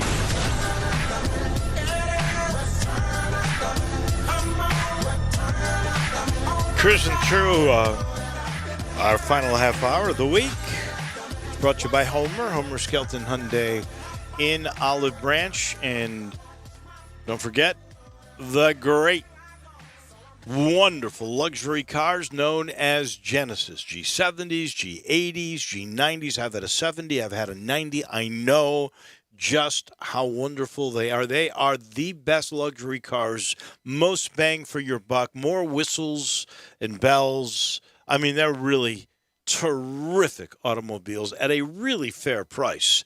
And right now, they've still got plenty on the lot of 70, 80s, and 90s. They even have, last time I was there, a GV80 to demo and a GV80 you could buy. That is the luxury car that has taken the world by storm, to be honest.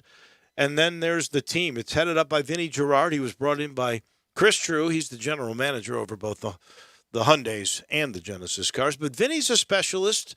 He's been around the market a long time, originally from Montreal. He's in seventh heaven, I guarantee you, with his Canadians getting into the Stanley Cup Finals, awaiting to see what will happen with Tampa and with the Islanders tonight. But Vinny, he's got a direct number. Love to chat with you, 662-890-6684. You might even bring a car to your house for you to try if you would like.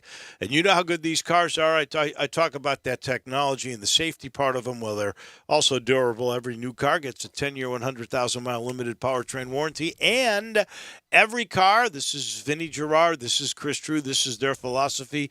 Every new car, Hyundais as well as the Genesis, you get a 3-year, 36,000-mile maintenance package on the house. They'll change your oil. They'll rotate your cars. They'll do that for 3 years. They'll make sure your cars are running at the top of their efficiency because they want to take care of you at Homer Skelton Hyundai and Genesis of Olive Branch. Vandy 3 outs away from putting the first loss on NC State, so that would leave only Mississippi State of the final 4 teams left in college baseball without a loss. State wins tonight. They're into the best 2 out of 3 to win it all starting on Monday night. Then that would mean this means a rematch between NC State and Vandy. And Virginia would play Mississippi State if they beat Texas, correct? No, Virginia's done. Oh, Virginia must have lost last night then. Yeah, Virginia lost to Texas last night. Okay, so that knocked them out. That's right. Yeah. Because I was thinking there might be a replay, but it's not. So if State wins, they're in great shape. they're in as good a shape as you can be in, and you can sit and rest a little bit and let NC State and Vandy duke it out again tomorrow night. And then if Vandy wins, it's all SEC final. Yeah.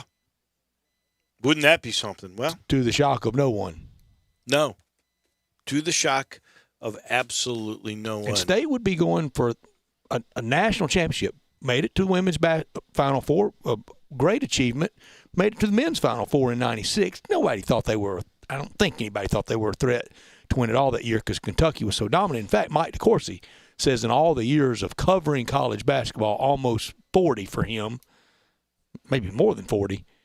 That '96 Kentucky team that won it at the Meadowlands at East Rutherford was the best team he's ever seen. Since he's been covering college basketball. Yeah. Well, 3 outs away for Vandy. NC State batting bottom of the 9th. And so this will be something we can watch all night. And then again, right after we get off the air is that Texas-Mississippi State thing. I just saw 65% of the NFL players have been vaccinated with at least one dose. Now, and you have to have some natural immunity at play, at least 10 to 15%. So that gets you up to 80 if it's 15%. But we got an issue coming in August. Well, here's what's interesting to me. I was just looking at this quickly. Their original proclamation was they would ease restrictions and protocols if teams got to 85%. I think they are and maybe because it's there's that 15 percentile of natural immunity. Maybe that comes into play that they're, I think, going to ease some of those even at this point with this number. Yeah, because I think if the league keeps this carrot stick act going, Gabe, please jump in when you're ready. If they keep this carrot stick act going, it's only inflaming the Players Association, and you could see some of those preseason games not go off. Opening day, no jeopardy. I mean, because they want to get paid and they want to get back to real life, but they'll find almost any reason to try not to play those preseason games. I don't understand relaxing these days. I would particularly, in my mind, I would do everything I possibly could to ensure that I got to that at 85% if I were the league. If you're going to have fans in there, you're already taking chances because you're not going to get that kind of number. But if you're going to have people down there close. But the general population number is running pretty close to that, too. 65%? Well, I know it's certainly not in Shelby County. No, but big country.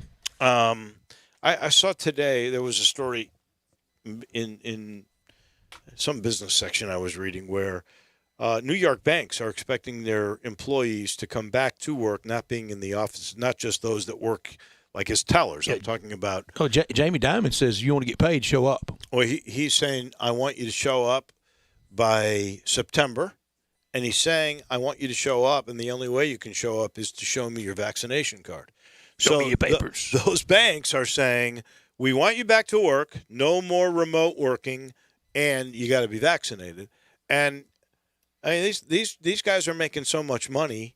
If you were the NFL and you were saying, guys, we want you to play. If you want to get paid and play, get a shot. But everything's got to go through that Players Association. Yeah, it does. It does. How dang hard is it just to get jabbed in the arm? I understand people have their reasons for not wanting it. I'm 5'8" and 174 pounds and 58 years old, and I got jabbed twice, February 9th and March 9th. And it was liberating. I mean, that's what we have different mindsets on it than the people that aren't getting it. But I understand some of the hesitancy, particularly in the African-American community, going back with so much tawdry stuff in the past. I do understand that hesitancy because the Tuskegee Airmen and that sorry chapter, I can understand it. I agree. I understand the hesitancy now in the African-American marketplace because of past experiments that were just unspeakable, terrible. I do. I get it. But I think we're in 2021 now, and a percentage of the African-American population has taken it, and they have not been. But it's not exclusive hesitancy to them. No. I'm just saying there's enough. I mean, if we go and look at the numbers of shots that have been given and cases where there have been issues, it's minute. Over this last year, or 16 months, did either of y'all ever think, I got it? I've got it. Did you ever think that? Thought that I had COVID? Mm-hmm. No, I never thought I did. Me either. But what else gets us past this? Nothing is the answer. I agreed. So when you're talking about NFL players and you're talking about people in the workplace, just get it done for the greater good and just move on with it. It will help you. It will help us. But you know the responses we're going to get at the text line. Of course. line. You know what we always get. I'll take it. That's fine. Brett, you're a sheep. No, I'm not. I was looking out as best I saw fit to keep my health. I honestly think, Gabe, you just put it the best way. What other solution is there? There is none. And now we have this Delta variant and our other variants that are more contagious, worse, with ramifications than the original COVID-19 that we saw. And these vaccines work on the Delta variant too. Yeah. And so what? That's why I say, and maybe some of it's strong-armed, and if that's how you perceive it, I'm sorry, but I said that's carrot and stick. I didn't say strong-armed. I would definitely, however you term it. Shoe fits, wear it. I want everybody to take the darn vaccine for the sake of everybody. Well, I do too, and back to the original, the whole mask debate. I remember this meme that made its round. You think I look goofy in a mask? You ought to see me on a ventilator. Yeah. That's a terrific form of motivation for sure. We are down to so low cases. I think it averages about 35 cases per week, and the hospitalizations are down to nothing. And I want to keep it that way. I want us to continue the freedoms that we had. And I'll be honest with you, I had the exact opposite sense after I took the second shot, even the first, than some of these that are so fearful of it. When I took that first shot, I felt liberated. When I took the second one, I felt, man, I'm getting back to real life. And I thought it was an important step, and I'm looking for self-preservation. I was looking out for and others. I was looking out for myself and others.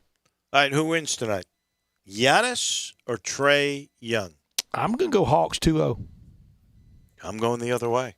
I think this is the one. This doesn't count in any all-important picks. Of course not, because when I win tonight, you'll say, well, it didn't matter. It didn't matter. Gabe, who you like tonight? Bucks. I'm going Bucks. What is the – That's the smart money. Yeah.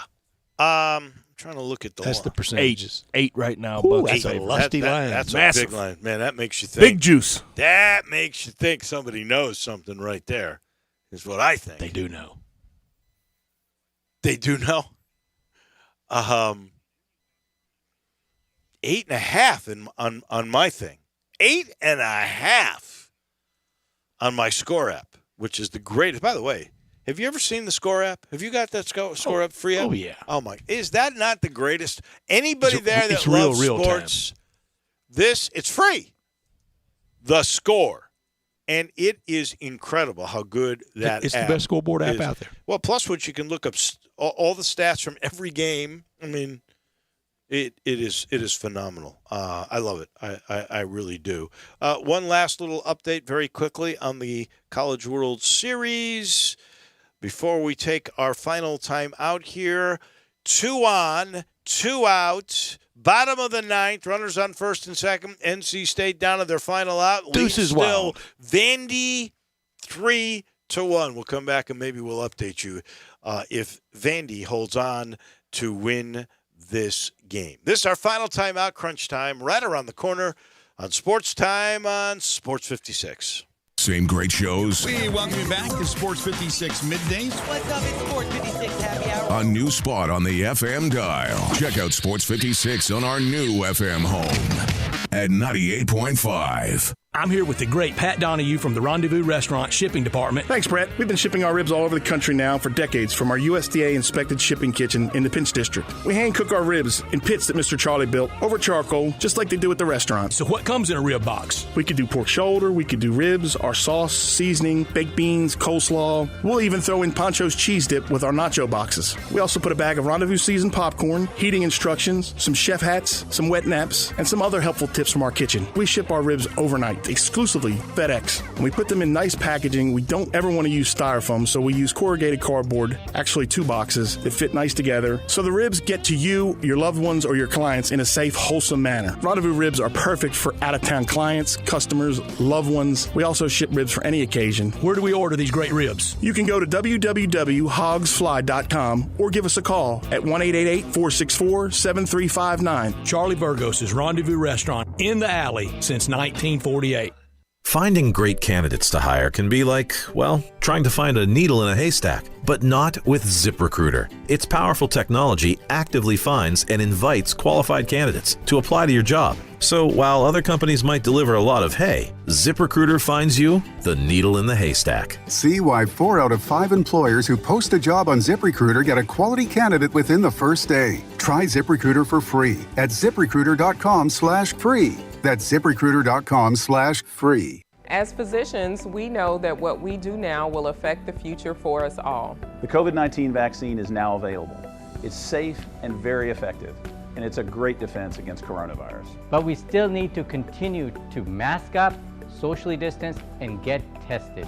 Getting vaccinated will help us all get back to some semblance of normalcy. Let's get vaccinated and tell your friends and family to do the same. Memphis and Shelby County, get vaccinated. It's our best shot. For years, I have talked to you about James Davis, the finest men's store in all of Memphis, the service, the selection, everything that goes with quality. And I've told you recently about the Stant Perfect Fit shirts. Well, now there's the Stant Perfect Fit pants. Absolutely amazing. Only 2 measurements fed into a computer, and all of a sudden, you've got the perfect fit pants. And I'm talking everywhere. The leg, the seat, the bottom, all made to fit your body absolutely perfectly. And there's 80 different fabrics to choose from. You will find the right look, the right fit, almost instantaneously. They start at $162, but you will never find a better pair of pants than these at James Davis Men's Store. And the shirts are still there, and guess what? It's the only place in Memphis that you can find Stant. That's the James Davis Men's Store in the Laurelwood Shopping Center. Everyone needs help sometimes. If you know of a man who needs help, John 316 Ministries is a spiritual boot camp for men with drug and alcohol addictions. There is no cost for the program to any man suffering from addiction. The only requirement is to be broken and willing to learn a new way of life. Learn more and enjoy a free fish fry at 6 p.m. Tuesday, June the 29th at Longview Point Baptist Church in Hernando, Mississippi. John 316 Ministries. We don't offer treatment, we offer the cure. Welcome back to Sports Time on Sports 56 with Waldo and Stats. This hour of Sports Time is brought to you by DeSoto Auto Sales. Here once again are Dave Wolosian and Brad Norsworthy. Come on, Muhammad, we hit fame. We beat you with the deal, we get in fame.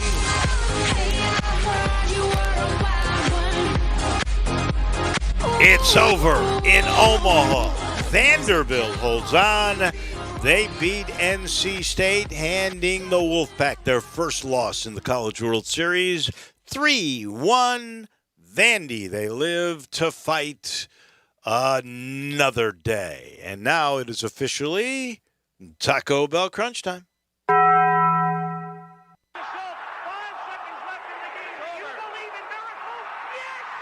Go crazy, folks! Go crazy! This is for all the biggest crunch time. You are looking live. In your life have you seen anything like that? Goodbye! Hello, Boop! You. What's happening, big dog? How you doing? It's obviously crunch time. Hammer, nail, coffin, this baby is over. On 1, on 2, on 3. Hey! Time for Taco Bell Crunch Time. Taco Bell, home of the crispy tortilla chips. topped with a double portion of either seasoned beef or shredded chicken plus refried beans, nacho cheese sauce, reduced fat sour cream, guacamole, and a 3-cheese blend.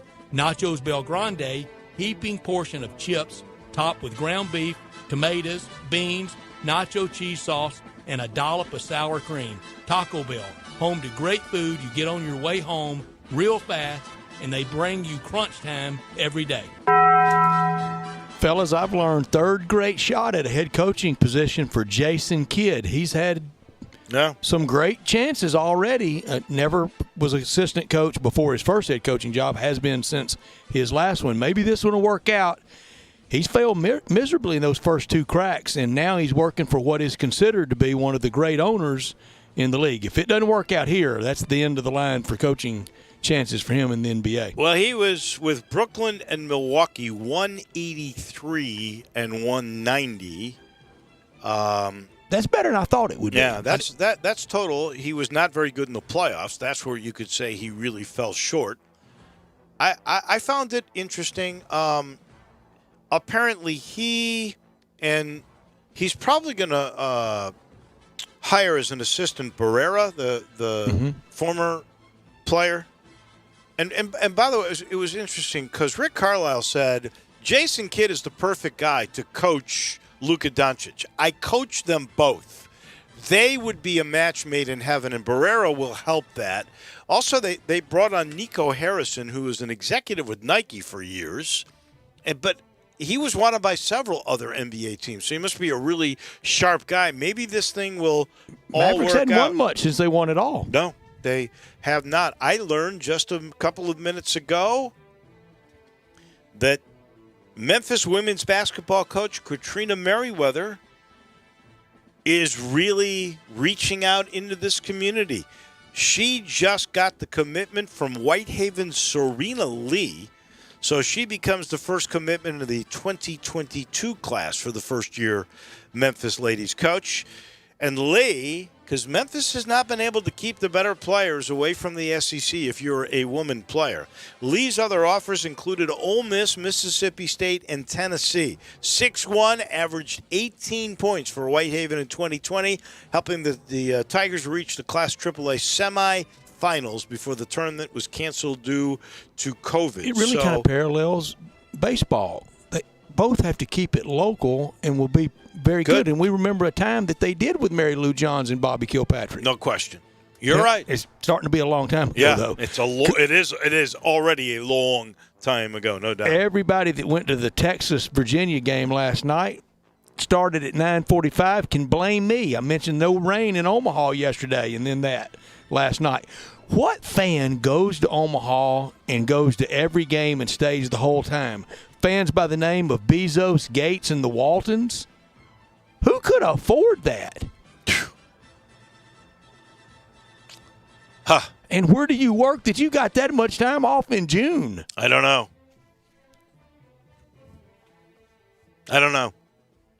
I could have done without this. This news happened just as we were coming on the air. We never got to it. Former Minneapolis police officer Derek Chauvin sentenced to 22 and a half years in prison for the murder of George Floyd.